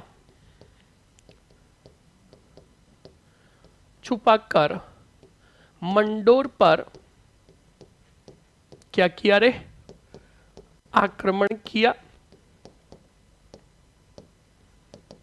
मंडोर पर आक्रमण किया तथा सूबेदारों को पराजित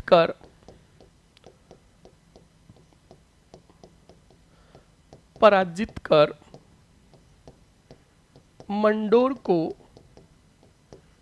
विजित किया। मंडोर को क्या किया रे? विजित किया। लिखो फटाक से। उसके बाद अगले पॉइंट में लिखोगे, नोट लगाकर मंडोर को विजित किया। सीधा लिख दोगे। हाँ, एक पॉइंट वो लिख लो, मालवा के सूबेदारों ने, मुस्लिम सूबेदार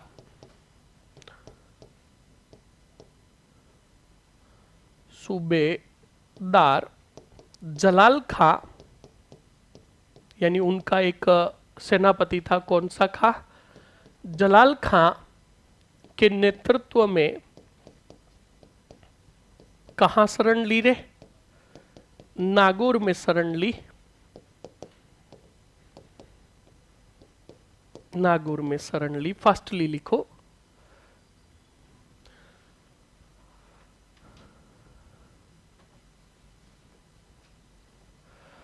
टाइम पीरियड याद रखना, इनका जो शासनकाल का, जो राजाओं का शासनकाल है, मैंने आपको कल ही बताया था। सभी विद्वानों का जो शासनकाल मिलेगा हर एक राजा का, वो मिलेगा किससे? रणमल राठौड़ से। तो हम भी जो शासनकाल लिखेंगे किससे? रणमल राठौड़ से लिखेंगे। लिखो फटाक से।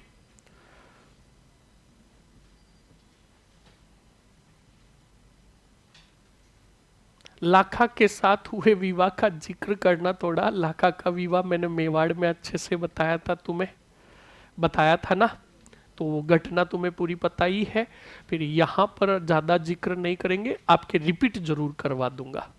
जल्दी से लिखो।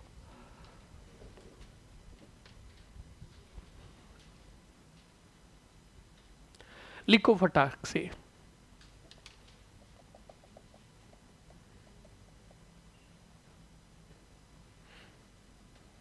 लिख लिया ये पीछे? चंदावल भाग, मध्य भाग, हरावल भाग, बहुत बढ़िया। और अग्रिम भाग साइलेंट मोड में। चलिए, तो ये चीज हो गई। आगे बढ़ो, सीधा लिखो। इंदा शाखा के गुर्जर प्रतियारों ने, इंदा शाखा के गुर्जर प्रतियारों ने, गुर्जर प्रतिहारों ने आजीवन सुरक्षा का क्या लेकर? वचन लेकर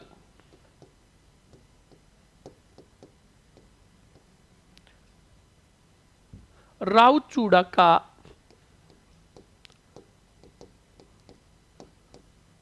क्या किया रे? विवाह किया, तथा मंडोर को क्या दे दिया? दहेज में दे दिया।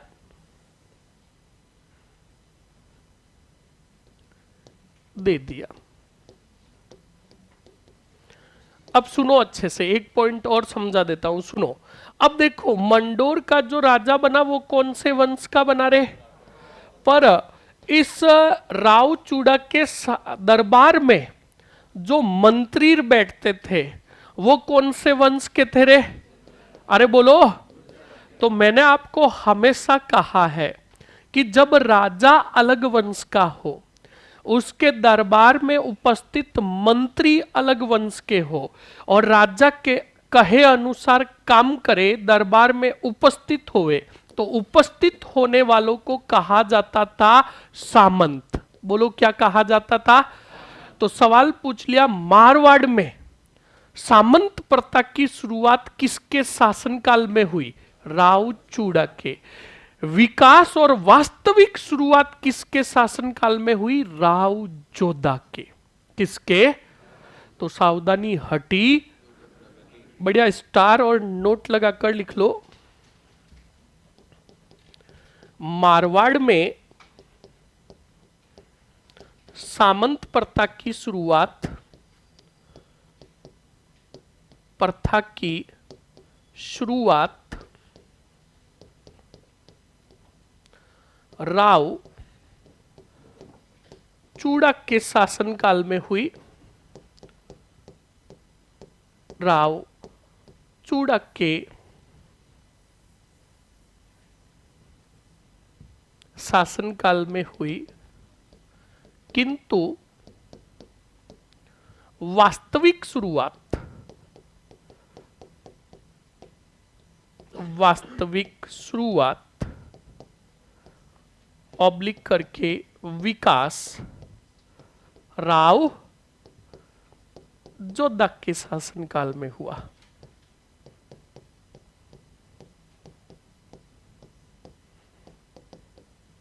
लिख लीजिए फटाक से, फास्टली लिखो।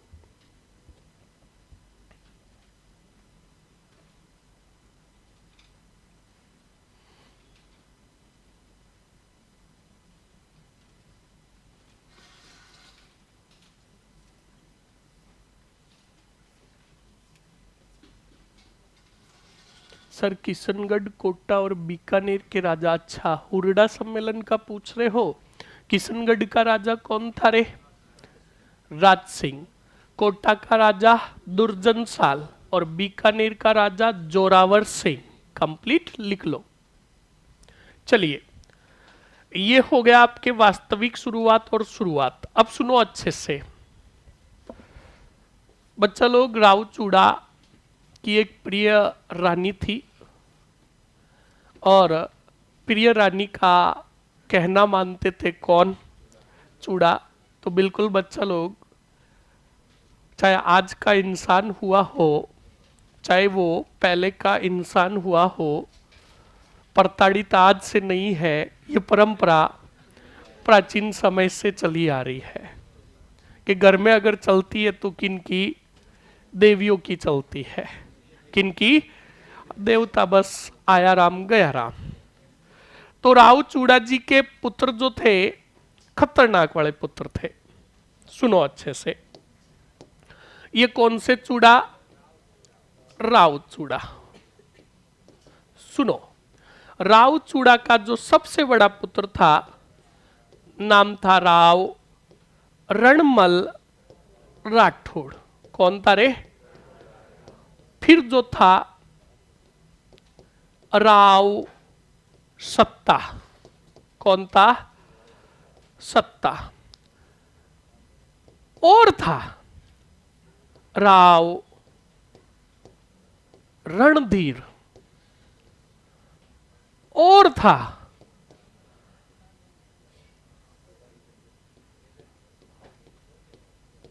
कौन सी बाई? बंदा रुका ही नहीं। और था कौन? राव कान्हा। और भी खूब थे, पर हमारे आगे जो काम आएंगे वो मैंने आपके सामने लिख दिए। अब सुनो अच्छे से। राव चूड़ा की जो प्रिय रानी थी, दो नाम बताए गए। एक तो बताया गया किचौड़ी देवी। कौन सी देवी? हाँ, किशोरी दे। और कुछ विद्वानों ने कहा नहीं नहीं, थी दे ही दे। हाँ, कोई भी हो रानी, पर उसका एक पुत्र था। कौन? अब बच्चा लोग, बिल्कुल दोनों के बीच में जबरदस्त बनती थी। राव चूड़ा के वैसे रानियां तो खूब थी, पर प्रिय रानी जो थी वो कौन थी? या तो किशोरी दे या लीला दे, जो भी थी। अब बच्चा लोग, किशोरी दे या लीला दे का जो पुत्र था वो था राव कान्हा। और राव कान्हा को वो क्या बनाना चाहती थी? राजा बनाना चाहती थी। अब बच्चा लोग, बड़ा पुत्र कौन? तो बताओ, मैं अगर आपको पूछूं कि राव चूड़ा की मृत्यु के पश्चात अगर राजा बनेगा तो कौन बनेगा? सही है कि नहीं है? पर रानी चाहती थी कि राजा कौन बने? तो बिल्कुल बच्चा लोग, रानी के कहने पर राव चूड़ा जी ने उत्तराधिकारी घोषित किया। किसको? नाराज हुआ कौन? बिल्कुल रॉयल इनफील्ड बुलेट लेकर हमेशा हमेशा के लिए छोड़कर चला गया। और चला गया कहां? अरे बोलो कहां? मेवाड़ में थे लाखा। कौन तेरे? लाखा ने शरण दी किसको? अरे बोलो। रणमल ने पूरी बात बताई किसको? तब लाखा ने कहा भगवान का दिया हुआ धन है, दौलत है, शौहरत है, तू एक काम कर, मैं तुझे धड़ला गांव की क्या देता हूं, वहां चला जा। तो अब धड़ला गांव में चला गया कौन सा मल? बोलो कौन सा मल? अब इधर देखो, राजा बना चूड़ा की मृत्यु के पश्चात कौन? अरे बोलो रे, राव कान्हा। सुनना, ये राव चूड़ा की ताकत इतनी बढ़ गई थी बच्चा लोग कि पहले तो मैंने तुम्हें बताया था नागौर में शरण ली थी कि नहीं ली थी सूबेदारों ने, और सूबेदारों का लीडर था कौन सा? लाल जलाल खां। तो ये बात पता चली किसको? राव चूड़ा को। तब राव चूड़ा ने मंडोर सौंपा अपने कौन से पुत्र को? क्योंकि रणमल तो कहां चला गया? अरे बोलो। तो पीछे बड़ा कौन था? सत्ता को कहा तू संभाल कौन सा डोर, मैं जा रहा हूं किनको ठोकने के लिए, मुस्लिम सूबेदारों को। अब राव चूड़ा गए नागौर और पराजित किया कौन से, लाल को, और इसी विजय की उपलक्ष्य में उन्होंने नागौर के अंदर बसाया था कौन सा सर, चूड़ा सर। फिर राव चूड़ा ने वहीं पर रहते हुए फड़ौदी, वहीं पर रहते हुए पुगल और जो भी बीकानेर के जो क्षेत्र थे उनको विजित किया। जैसलमेर का भाटियों को भी फोड़ा, कौन से ने, राव चूड़ा ने। फड़ौदी जो थी इनके भाई के पास थी, भाई कोई भीम सिंह करके था कोई, उसके पास थी, तो बच्चा लोग उसका भी क्षेत्र जीत लिया। तो देखो जैसलमेर के भाटियों को पराजित किया किसने, इसके भाई को भी पराजित किया किसने, और बीकानेर के सांखलाओं को भी पराजित किया किसने। ये तीनों हारे हारे एक हो गए और कहा हम तीनों मिलकर अटैक करते हैं किस पर। तब तीनों ने कहा तीनों को दौड़ा दौड़ा कर फोड़ेगा कौन, इतना ताकतवर हो गया। तो कहा एक काम करते हैं, सिंध के नवाब से सहायता लेते हैं। तो सिंध के नवाब को बुलाया कि भाई सिंध का नवाब तू आ और हमारी क्या कर, सहायता कर। तो सिंध के नवाब ने कहा किसके विरुद्ध चलना है, तो कहा चूड़ा के विरुद्ध। तो कहा मैं नहीं आ रहा हूं, तुम जानो और तुम्हारा उसके चर्चे या मेरे सिंध के अंदर चल रहा है, मैं तो बाबूजी से माड़ा फेर रहा हूं कि वो इधर नहीं आए। तो कहा यार अब क्या करें। तो सिंध ने नवाब ने कहा कि ऐसे चूड़ा को पराजित नहीं कर सकते, षड्यंत्र रचो। तो कहा क्या करें, तो कहा बिल्कुल मैं अपनी सेना भेज रहा हूं, मैं नहीं आ रहा हूं।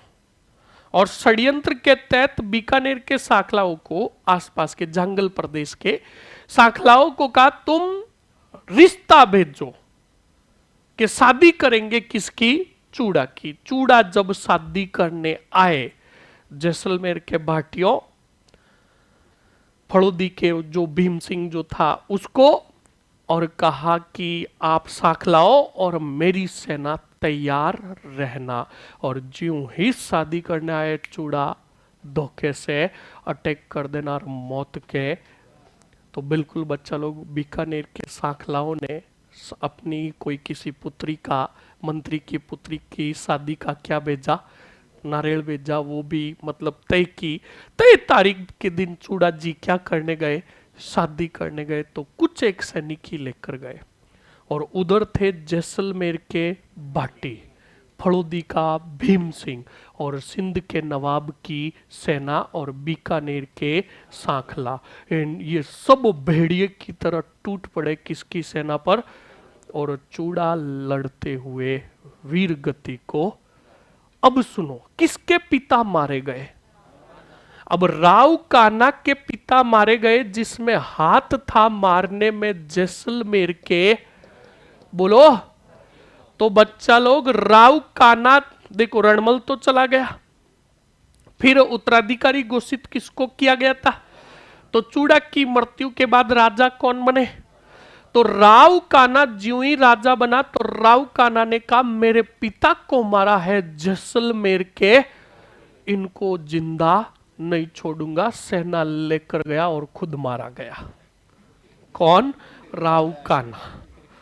कंप्लीट ना, ये तो मैंने बताया इतिहास के अनुसार। किसके अनुसार, जनश्रुति के अनुसार कहा गया कि ये राजा दुर्व्यवहारी राजा था। कौन सा व्यवहारी, दुर्व्यवहारी राजा था। ये मंडोर की जनता के साथ दुर्व्यवहार करता था। तो मंडोर की जनता ने इसकी शिकायत की लोक देवी करणी माता को। कौन सी माता को, और कहा जाता है कि करणी माता ने वध किया किसका, राव कान्हा का। अब बोलो समझ में आया कि नहीं आया। तो मैंने जनश्रुति के अनुसार भी बता दिया और इतिहास के अनुसार भी बता दिया। अगर सवाल पूछे कि राव कान्हा किससे लड़ता हुआ मारा गया, जैसलमेर के किस लोक देवी ने हत्या की, बोलो कंप्लीट हुआ कि नहीं हुआ। अब सुनो, राव कान्हा का काउंटडाउन खत्म। फिर राजा बना कुछ समय के लिए राव सत्ता। राव सत्ता थोड़ा, हाँ 1 साल शासन किया। इसका बेटा था रणबद्ध। बोलो कौन सा बद्ध, अब राव सत्ता की मृत्यु के पश्चात रणबद्ध राजा बना कहां का? मंडोर का। तब विरोध किया किसने? रणधीर ने, यानी इसके चाचा लगेंगे। चाचा ने कहा, चाचा तो रोता फिरे और भतीजे राज तिलक कराए। रणधीर ने कहा, राजा मैं बनूंगा। तब रणबद्ध ने कहा, चाचा पटक पटक कर फोड़ूंगा अगर नाम ले लिया राजा बनने का। तो रणधीर ने कहा, भतीजे मैं भी देखता हूं तू राजा कैसे बनता है। और रणधीर सीधा आया कौन सी वार्ड? किसको कहा रे? का काना गया, सत्ता गया, और अब भतीजे राज तिलक करा रहे हैं। बड़ा पापा यहां मेवाड़ में बैठे हैं, चलो कौन से डोर और पराजित करो किसको और अपना राज तिलक कराओ। तब बच्चा लोग रणमल राठौड़ मेवाड़ से सैनिक सहायता लेता है और आता है कौन से डोर पर? पराजित करता किसको? अनलिमिटेड फोड़ता किसको? रणधीर को भी। क्या कल ये भी कहेगा मैं भी राजा बनूंगा, तो समस्या ही क्यों पालो? दोनों को पराजित करके मंडोर के राजा बने कौन? बोलो समझ में आया कि नहीं आया? ये फटाक से पहले चार्ट बनाओ सिंपली। राव चूड़ा लिख दो और ये डायग्राम बना दो फटाक से। हाँ बिल्कुल, बहुत बढ़िया। करणी माता की गाय मारी ना, गाय मारी नहीं थी, गायों को लूट लिया था। कंप्लीट ना। और जनता के साथ भी इनका रवैया थोड़ा अच्छा नहीं था।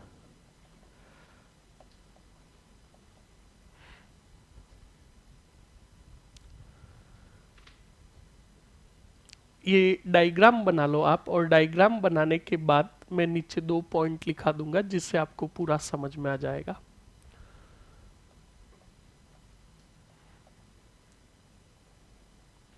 ये गोले नहीं करना ऐसे, ऐसे नहीं गोले करके तुम भी ऐसे लिखते खींचो कि उधर चला गया यार, नहीं, सिर्फ डायग्राम बना के छोड़ दो। और यहां पर आप एक ही नाम लिखो, कौन सी दे? लीला दे।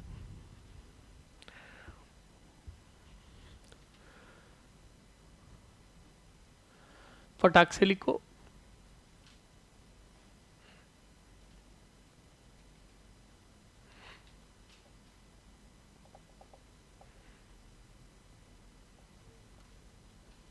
आज हमें, हमारा जो युद्ध अभियान है, हमें आज जसवंत सिंह तक पहुंचना है।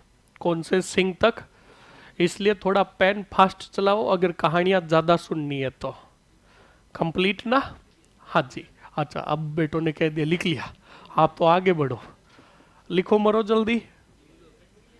लिख लिया? पीछे चंदावल भाग, हाँ मध्य भाग, पक्का? नीचे नोट लगाकर लिखो। राव चूड़ा ने अपने छोटे पुत्र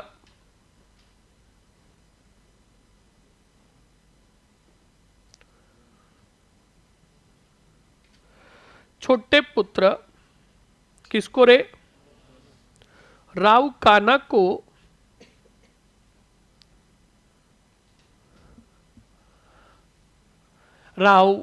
को उत्तराधिकारी घोषित किया। उत्तराधिकारी, अमन ने क्या पूछा है? कमेंट निकालना थोड़ा। लैब असिस्टेंट की क्लास में ये शासनकाल बताया था, जयपुर की क्लास में किसका? सर मेवाड़ के राणा भीम सिंह का 1778 से 1828। तो मैंने भी तो यही बताया, यही बताया ना? 1818 बताया, 28 करो बिल्कुल।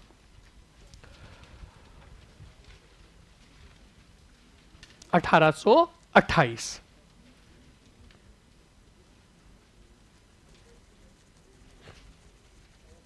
देखो शासनकाल में अभी भी कह रहा हूं आपको, सभी सुन लो। शासनकाल मुख्य मुख्य राजा हुए ना, उनका याद करना है। जैसे हमने मेवाड़ पूरा पढ़ लिया, अब मेवाड़ के अंदर जिनका शासनकाल याद रखना मैं बता रहा हूं, सुन लो। एक तो राणा कुंभका, क्योंकि महान योद्धा थे।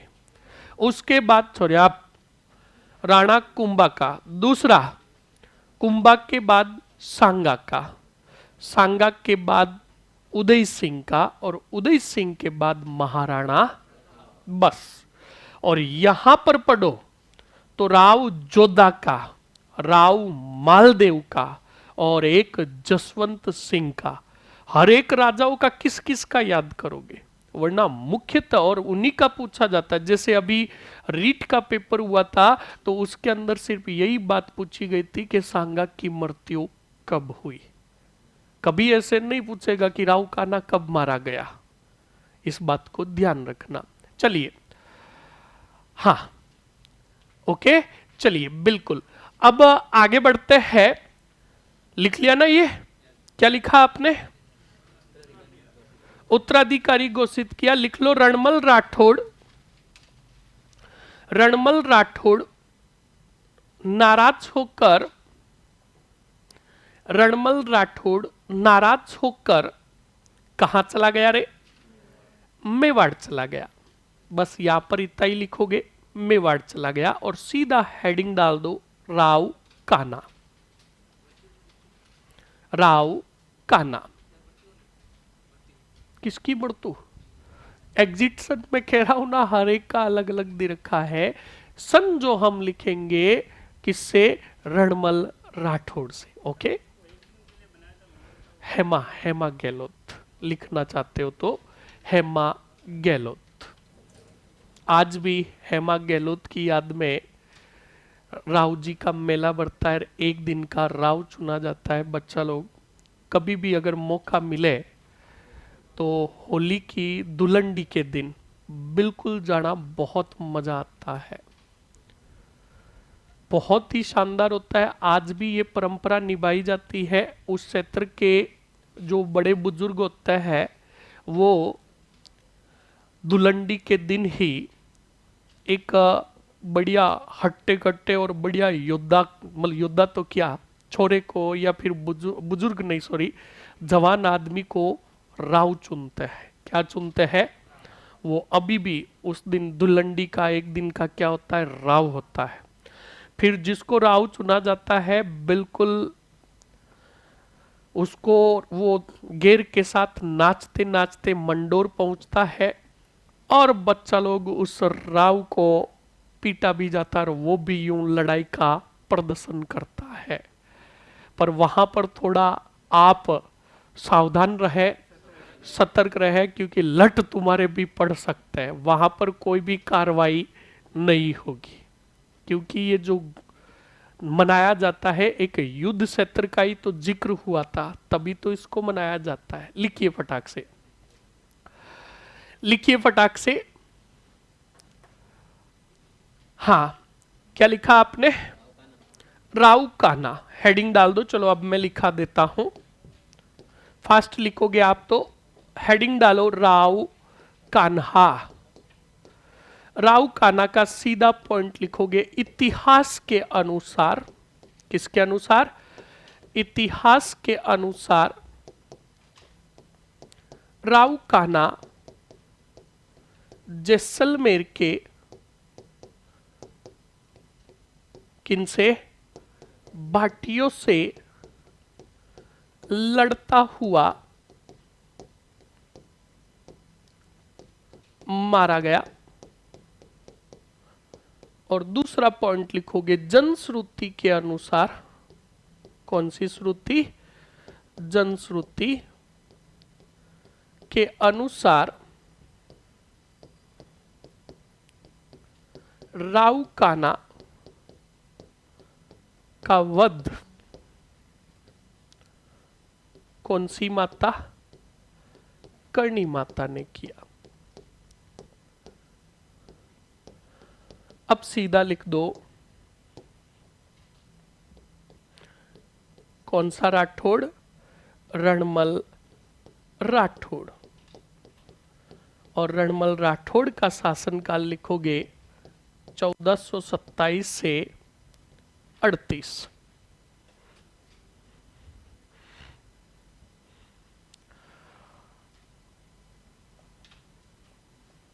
हाँ बिल्कुल, सभी आपकी जो लास्ट क्लास होगी, महेश, संजू, बिल्कुल सभी राजा जो इम्पोर्टेंट इम्पोर्टेंट है सबको मैं लास्ट में लिखा दूंगा। अभी आप ये लिखिए रणमल राठौड़। अब रणमल राठौड़ को समझाने की जरूरत है क्या? नहीं है ना, क्योंकि बिना फालतू का टाइम खराब नहीं करना है, पहले ही हमने समझ लिया था।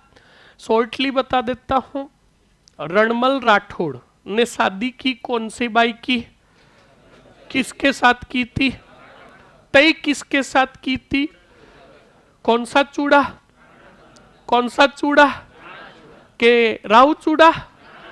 हाँ, इस बात को ध्यान रखना। कुंवर चूड़ा राणा चुंडा के साथ विवाह तय किया था, किंतु शर्त सहित शादी कर दी किसके साथ, और शर्त जो रखी थी ये रखी थी कि हंसाबाई की कोख से जिसका जन्म होगा वो मेवाड़ का क्या बनेगा। फिर याद करो, मोकल हुआ, मोकल की हत्या चाचा मेरा ने की थी, अरे की थी। ये बात पता चली कौन से मल को, रणमल ने अपना सापा उतार कर फेंका था, और क्या बांधा था, फेंटा, मैंने बताया भी था। मतलब सापा यानी जो मुकुट पहना जाता था उसको उतार दिया, और ऐसे ही गलुट्टे लगा दिए और सिर बांध लिया, और कहा कि जब तक मेरे भांजे के हत्यारों को मौत के घाट नहीं उतार दूं मुकुट धारण नहीं करूंगा। और आ गए कौन से वाड़, याद करो, चाचा और मेरा को पहाड़ियों में मारा था कि नहीं मारा था। मैं पाप पवार घाघरा पहनकर उबी पहाड़, भागा था कि नहीं भागा था, और गया था वारे वाह, और मालवा का मांडू का नवाब था महमूद खिलजी सेकंड, प्रथम महमूद खिलजी। उसने क्या दी थी, अरे बोलो क्या दी थी, याद करो, युद्ध हुआ था सारंगपुर का, हुआ था कि नहीं हुआ था, 1437 में हुआ था, और उसमें विजय हुई किसकी, कुंभा की। अब पकड़ लिया गया था किसको, महपा को, पर महपा ने क्या मांग ली थी, माफी, पर रणमल ने कहा मौत के, पर कुंभा ने उसे क्या कर दिया था, माफ कर दिया। इसका मतलब याद है आपको, अब छाप लो फटाक से। फिर एक आएगी धिनक धिनक धिनता, हाँ छाप लो फटाक से। कौन सा मल, राव रणमल राठौड़। तो देखो सुनो, कहानियां जो सुनी हुई है उनको नहीं सुनना है, जो नहीं सुनी हुई है उनको सुनना है। तो अभी देखो वेब सीरीज 2 आ रही है बारमली की, एक बारमली जैसलमेर में रवाना हो गई है, वो कह रही है कि आज जाऊंगी उत्कर्ष कॉम्प्लेक्स एलडीसी बैच में, हाँ बारमली 2। तो लिखो फटाक से रणमल राठौड़ लिखो। यह राव चूड़ा के बड़े पुत्र थे, फास्ट लिखोगे, कौन से पुत्र थे, बड़े पुत्र थे। इन्होंने मेवाड़ के राणा लाखा के पास शरण ली। लाखा ने रणमल राठौड़ को बिल्कुल धनला गांव की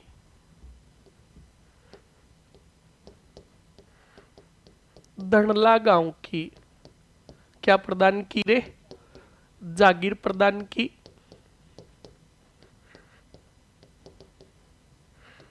उसके बाद अगले पॉइंट में लिखोगे, रणमल राठौड़ ने, सीधे पॉइंट लिखाऊंगा मैं, शर्त सहित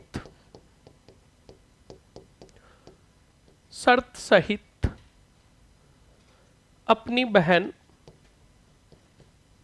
कौन सी बाई, हंसाबाई का विवाह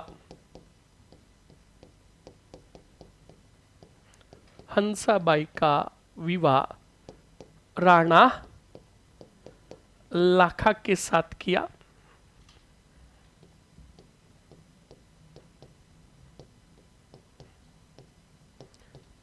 सीधे मैं पॉइंट लिखाऊंगा, ध्यान रखना।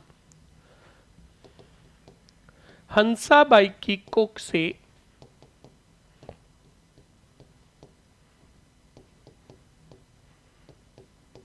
किसका जन्म हुआ रे? राणा मोक्कल का जन्म हुआ।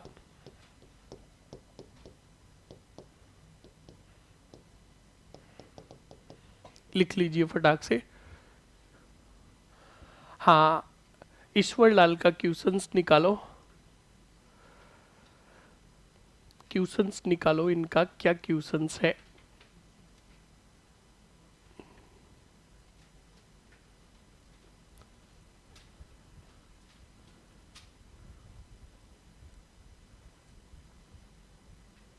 हाँ, किसको पराजित करके लेकर आए मूर्तिराव दुहड़? याद रखना, मैं अभी भी कह रहा हूं, राव दुहड़ मूर्ति जो लेकर आए थे वहां से सिर्फ लेकर आए थे। पराजित किया होगा तो वहां के कोई स्थानीय क्षेत्र के कोई छोटे मोटे शासक को पराजित किया होगा, यह आपको कभी भी नहीं पूछेंगे। और मैं आपको हमेशा कहता हूं कि बेहुदा क्वेश्चंस नहीं करें। क्वेश्चंस आपका ऐसा होना चाहिए जिसमें क्या हो, दम हो और जान हो। सही एक नहीं है? जैसे अभी आमीन नाम के लड़के ने वो शासनकाल का पूछा तो बिल्कुल उसका सही था कि नहीं था।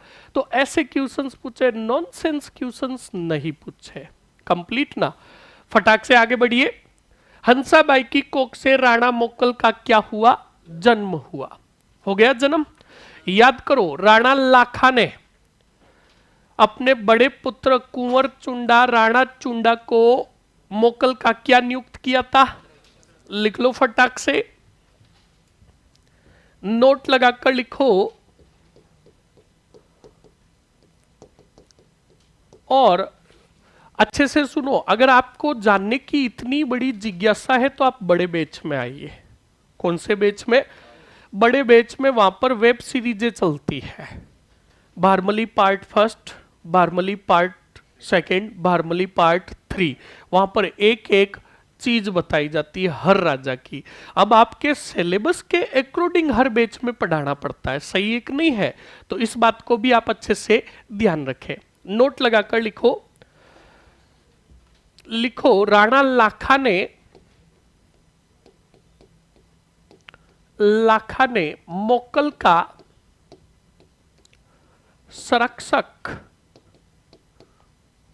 संरक्षक किसे नियुक्त किया था रे? राणा चूड़ा ऑब्लिक करके चुंडा को नियुक्त किया।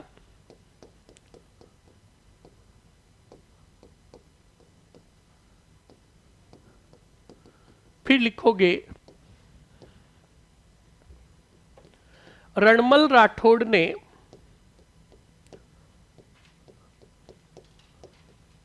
मोक्कल की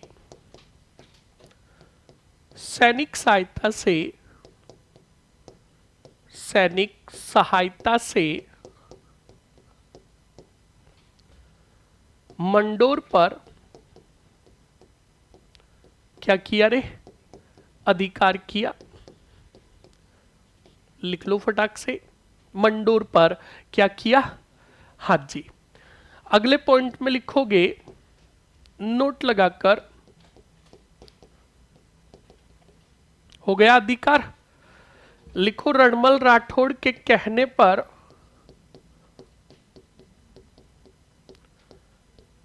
पर हंसाबाई ने राणा चुंडा पर क्या किए रे? अत्याचार व झूठे आरोप लगाए।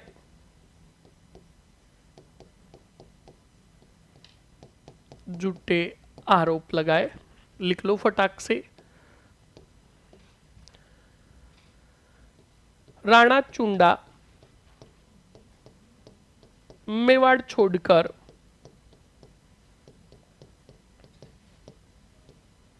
कहां चले गए? मालवा चले गए, मालवा चले गए। लिखिए फटाक से। हाँ जी, अभी बताते हैं। हाँ सर, मलिनाथ ने 13 मुस्लिम दलों को हराया था ना, वो कौन सा युद्ध था? याद रखना, बहुत बढ़िया, याद रखना। मलिनाथ जी के ऊपर क्या हुआ था? मालवा के क्षेत्र के 13 दलों ने अटैक किया था। किसके ऊपर?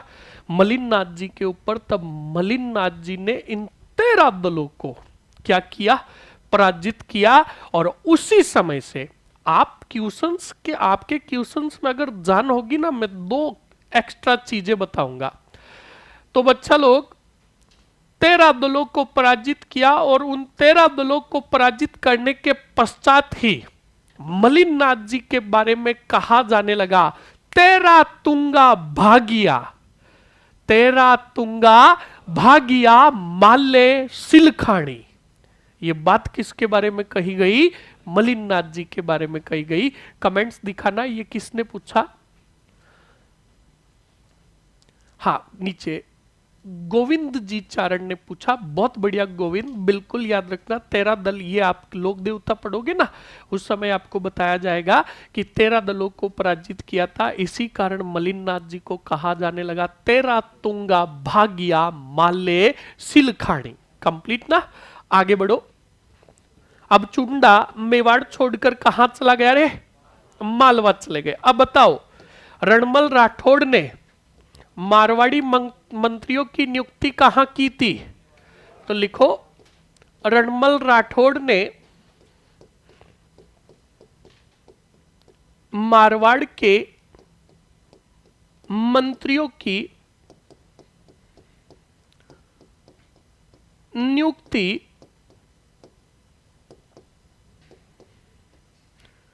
नियुक्ति कहां की? मेवाड़ की। मारवाड़ी मंत्रियों व सैनिकों ने चुंडा के भाई, कौन से देव रे? बहुत बढ़िया, छोरे बेटे काफी होशियार है। छोरिया साइलेंट मोड में। चुंडा के भाई राघव देव की क्या करवा दी? हत्या करवा दी। लिखो फटाक से अगले पॉइंट में।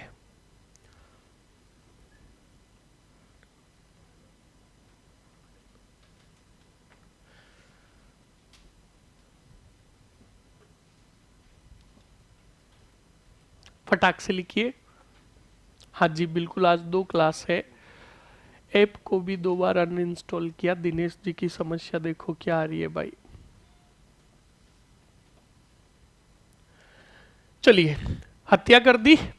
अब सुनो, चुंडा को वापस बुलाया जाएगा ना। साथ में वो पहले से ही मैपा पवार होगा और दोनों मिलकर योजना बनाएंगे किसको मारने की? रणमल को। तब आएगी, एंटर होगी कौन सी मली? तो यहां पर सीधा लिखो बढ़िया, रणमल राठौड़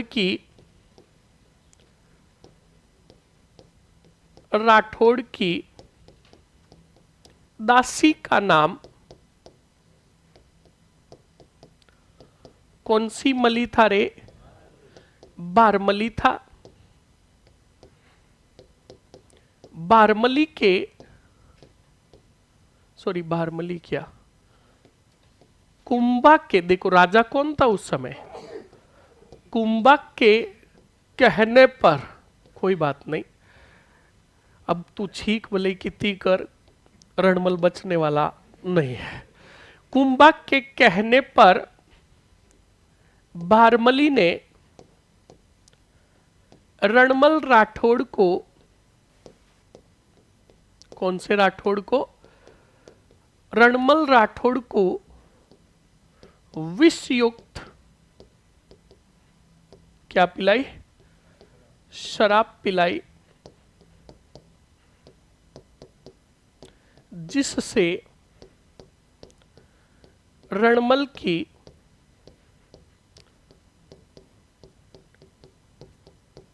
1438 में क्या हो गई रे? मृत्यु हो गई।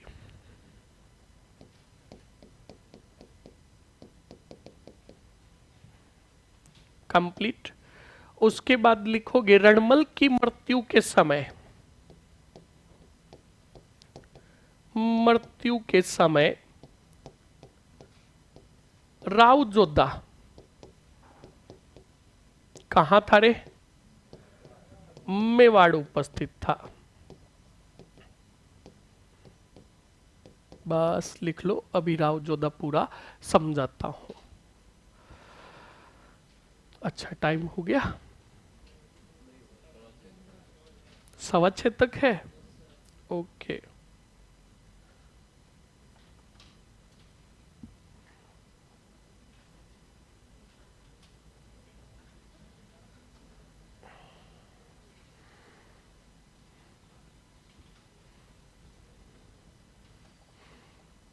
अब जो आपके राजा बनेंगे धुआंधार और ठीक ठाक होंगे, पर कहानी बहुत खतरनाक होगी।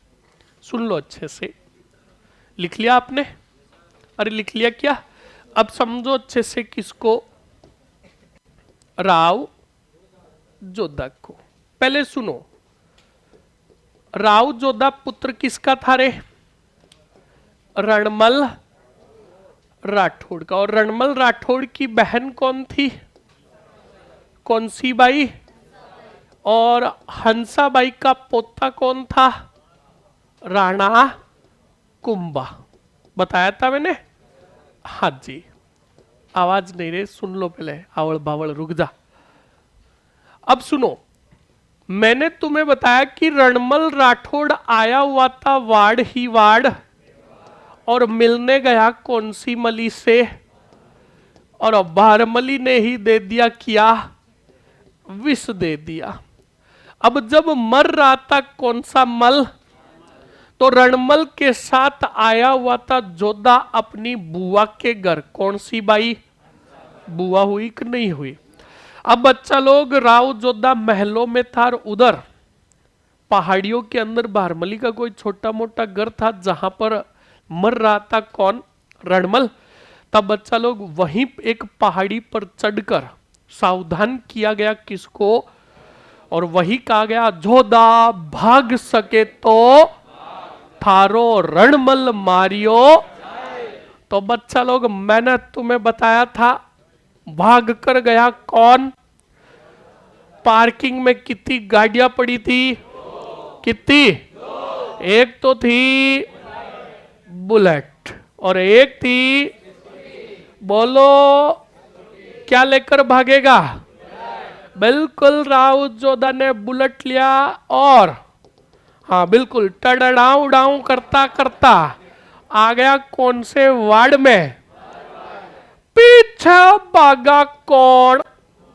कुंभा का मतलब चुंडा, क्योंकि कुंभा, देखो राजा कौन होगा? हमेशा राजा का नाम चलेगा। राजा की सेना भागेगी तो नाम किसका चलेगा? राजा का। तुम कोई भी काम करोगे तो पीछे नाम किसका आएगा? पिता का। सही एक नहीं है?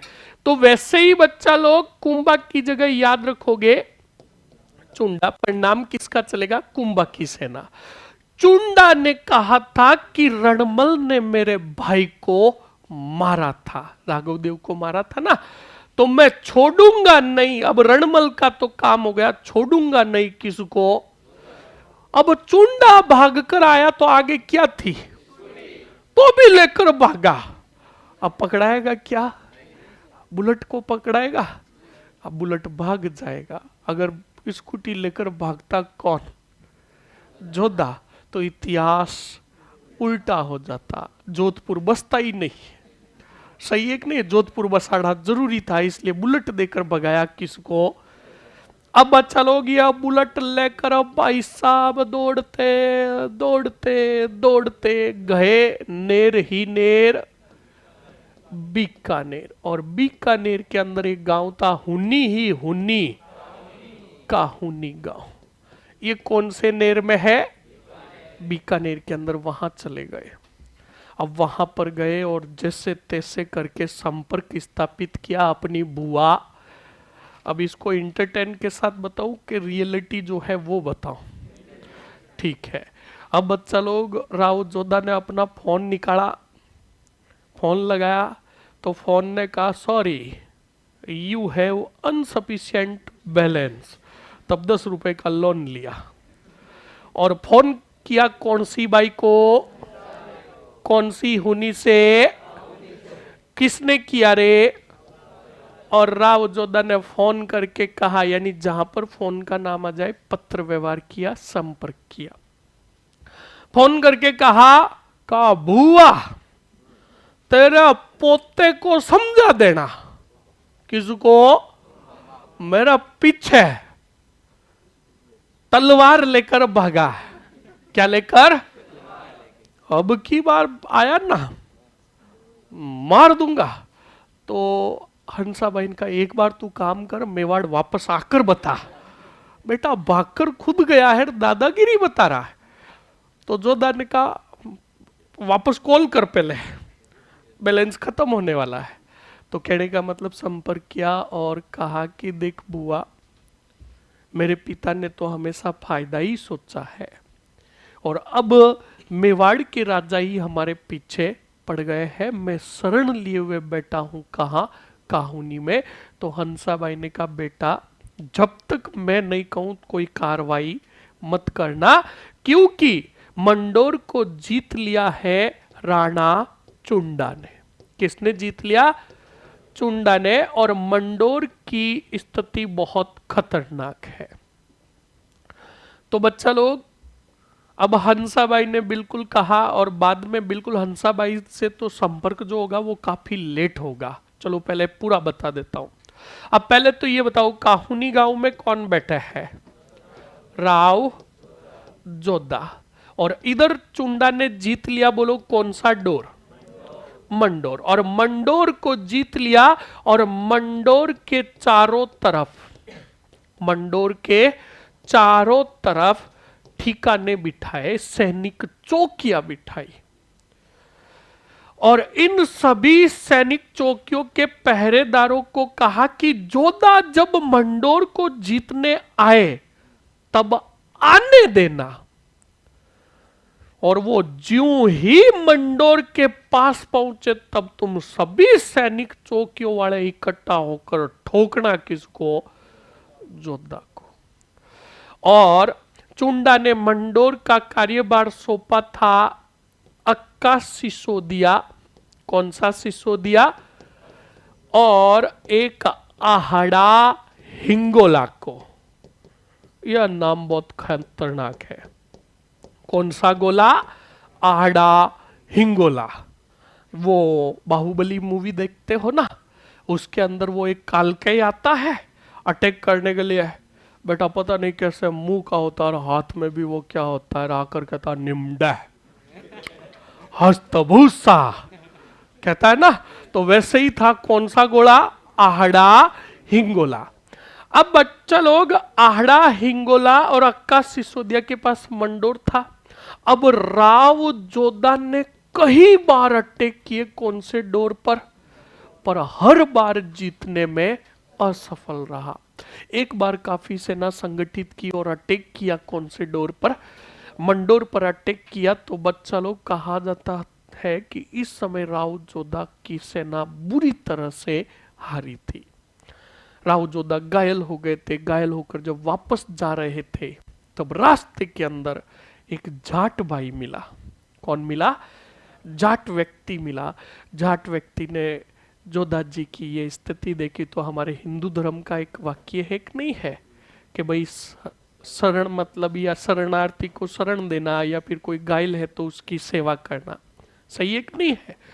तो बच्चा लोग, जाट ने राव जोधा जी की हालत देखी तो बिल्कुल जाट भाई ने कहा कि एक काम करो, आप मेरे घर चलो, मैं आपका इलाज करवाऊंगा और आज रात का विश्राम मेरे घर पर करो और फिर आप चलते बनना।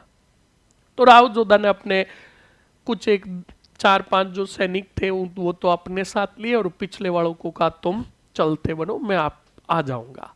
अब राव जोधा जी गए, बच्चा लोग, पहले तो उनका थोड़ा इलाज किया गया और बिल्कुल जाट भाई ने अपनी मोहतरमा को, जाटनी को कहा कि घर पर क्या आया है, मेहमान आए हैं, खाना बनाओ, सही है कि नहीं है। तो बच्चा लोग बढ़िया, भाई जाटों का घर था और जाटों के घर के अंदर खाना चाहे आज बनो चाहे पहले बनो, नंबर 1 टॉप क्वालिटी का बनता है। साला जो सिटी वाले घी 15 दिन में खाते हैं वो तो फर्स्ट अटेम्प्ट में डाला जाता है, सही है कि नहीं है। तो बच्चा लोग, जाटनी ने क्या किया, जाटनी ने बढ़िया खींचड़ा बनाया। क्या बनाया?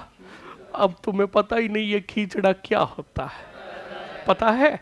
हाँ, जो जोधपुर के हैं उन्हीं को पता है, जोधपुर के आसपास वाले उन्हीं को पता है, जो दूर दराज क्षेत्र के उनको पता नहीं है। ये समझ लो कि दलिया टाइप था। तो सुनो, अब बढ़िया जाटनी ने क्या बनाया, खींचड़ा बनाया। और खींचड़ा, अब जाटनी को ये नहीं पता था कि ये राव जोधा है। अब बच्चा लोग बढ़िया खींचड़ा बनाया और बढ़िया परात के अंदर डालकर लेकर आई, क्योंकि पहले के जमाने के लोग अलग होते थे। हाँ, आज के लोग तो बस फुल इतनी सी रोटी तोड़ते हैं और कहते हैं धाप गए। बच्चा लोग, पहले के जमाने के लोग बढ़िया असली मतलब शुद्ध खाते थे और डाइट भी खूब होती थी, तभी तो बच्चा लोग, आप पढ़ते हो कि महाराणा प्रताप के भाले का वजन कितना था, 80 किलो, सही है कि नहीं है। उनके छत्र का भी वेट काफी था, तभी तो वो ये उठा पाते थे। तो पहले के जमाने के लोग ही अलग होते थे, उनका खाना ही अलग होता था। तो अब सुनना, तो बिल्कुल जाटनी बढ़िया परात के अंदर खींचड़ा लेकर आई और लाकर रख दिया किसके सामने, जोधा जी के पास, और पास में बैठ गई। जाट भी बैठा, जाटनी भी बैठी, और बिल्कुल अब राव जोधा जी को भयंकर वाली क्या लगी हुई थी, भूख लगी हुई थी। बढ़िया घी डाला हुआ देखा और खींचड़े बढ़िया गर्मा गर्म, बढ़िया ठीक था। अब खींचड़ा ऊपर से, आपको पता है खींचड़े को मतलब खाने को रखते ही, दाल हम बनाते हैं तो दाल को अगर कटोरी में डाल दे तो 5 मिनट बाद थोड़ी ऊपर से ऐसे जाडी जाडी हो जाती, मोटी हो जाती है। तो वैसे ही खींचड़ा बेटा यूं दिख रहा था कि हाँ ठंडा है, पर अंदर था हाय गर्मी। तो राव जोधा जी के सामने ज्यों ही वो थाली, अब जो परात थी उसके अंदर खींचड़ा था, तो राव जोधा जी की भूख इतनी भयंकर थी कि राव जोधा जी ने सीधा हाथ बीच में डाला, क्या जड़ी, कूदे। अब कूदे, हाथ जड़ा का बढ़ गई। तो बच्चा लोग, पास में कौन बैठी थी? याद रखना, जाट के घर ठाट क्यों कहा जाता है? जाट के घर ठाट इसलिए कहा जाता है कि जाट बिरादरी के जो लोग होते हैं खाने में कभी कॉम्प्रोमाइज नहीं करते, और जो बात होती है वो सीधी मुंह पे कहते हैं, चाहे अगले वाले को अच्छा लगे चाहे बुरा लगे। तो बिल्कुल जाटनी जो बैठी थी, जाटनी ने यह आदत देखी किसकी, जोधा जी की। तो बच्चा लोग, जाटनी से रहा नहीं गया, जाटनी ने सीधा कहा, भाई तेरे में भी लक्षण जोधा के है। किसके है? अब वो आगे कौन बैठे? राव जोधा जी ने कहा, यार मतलब छवि इतनी खराब है कि हर घर में हमारे क्या दिए जा रहे हैं, उदाहरण दिया जा रहा है, तो मुझे पता लगाना पड़ेगा कि ये उदाहरण क्यों दिए जा रहे हैं। तो राव जोधा ने कहा, बहन आपने मेरी तुलना जोधा से क्यों की? तो कहा, बताती हूं कि सुनने में आया है कि जोधा जी ने कई बार मंडोर को जीतने के लिए आक्रमण किए, पर हर बार मुंह की खानी पड़ती है। क्यों खानी पड़ती है? क्योंकि चुंडा जी ने मंडोर के चारों तरफ चौकियां बिठा रखी है और जोधा जी सीधा जाकर बीचों बीच मंडोर पर अटैक करते हैं और हर बार हारते हैं। ऐसी ही आदत तुम में है।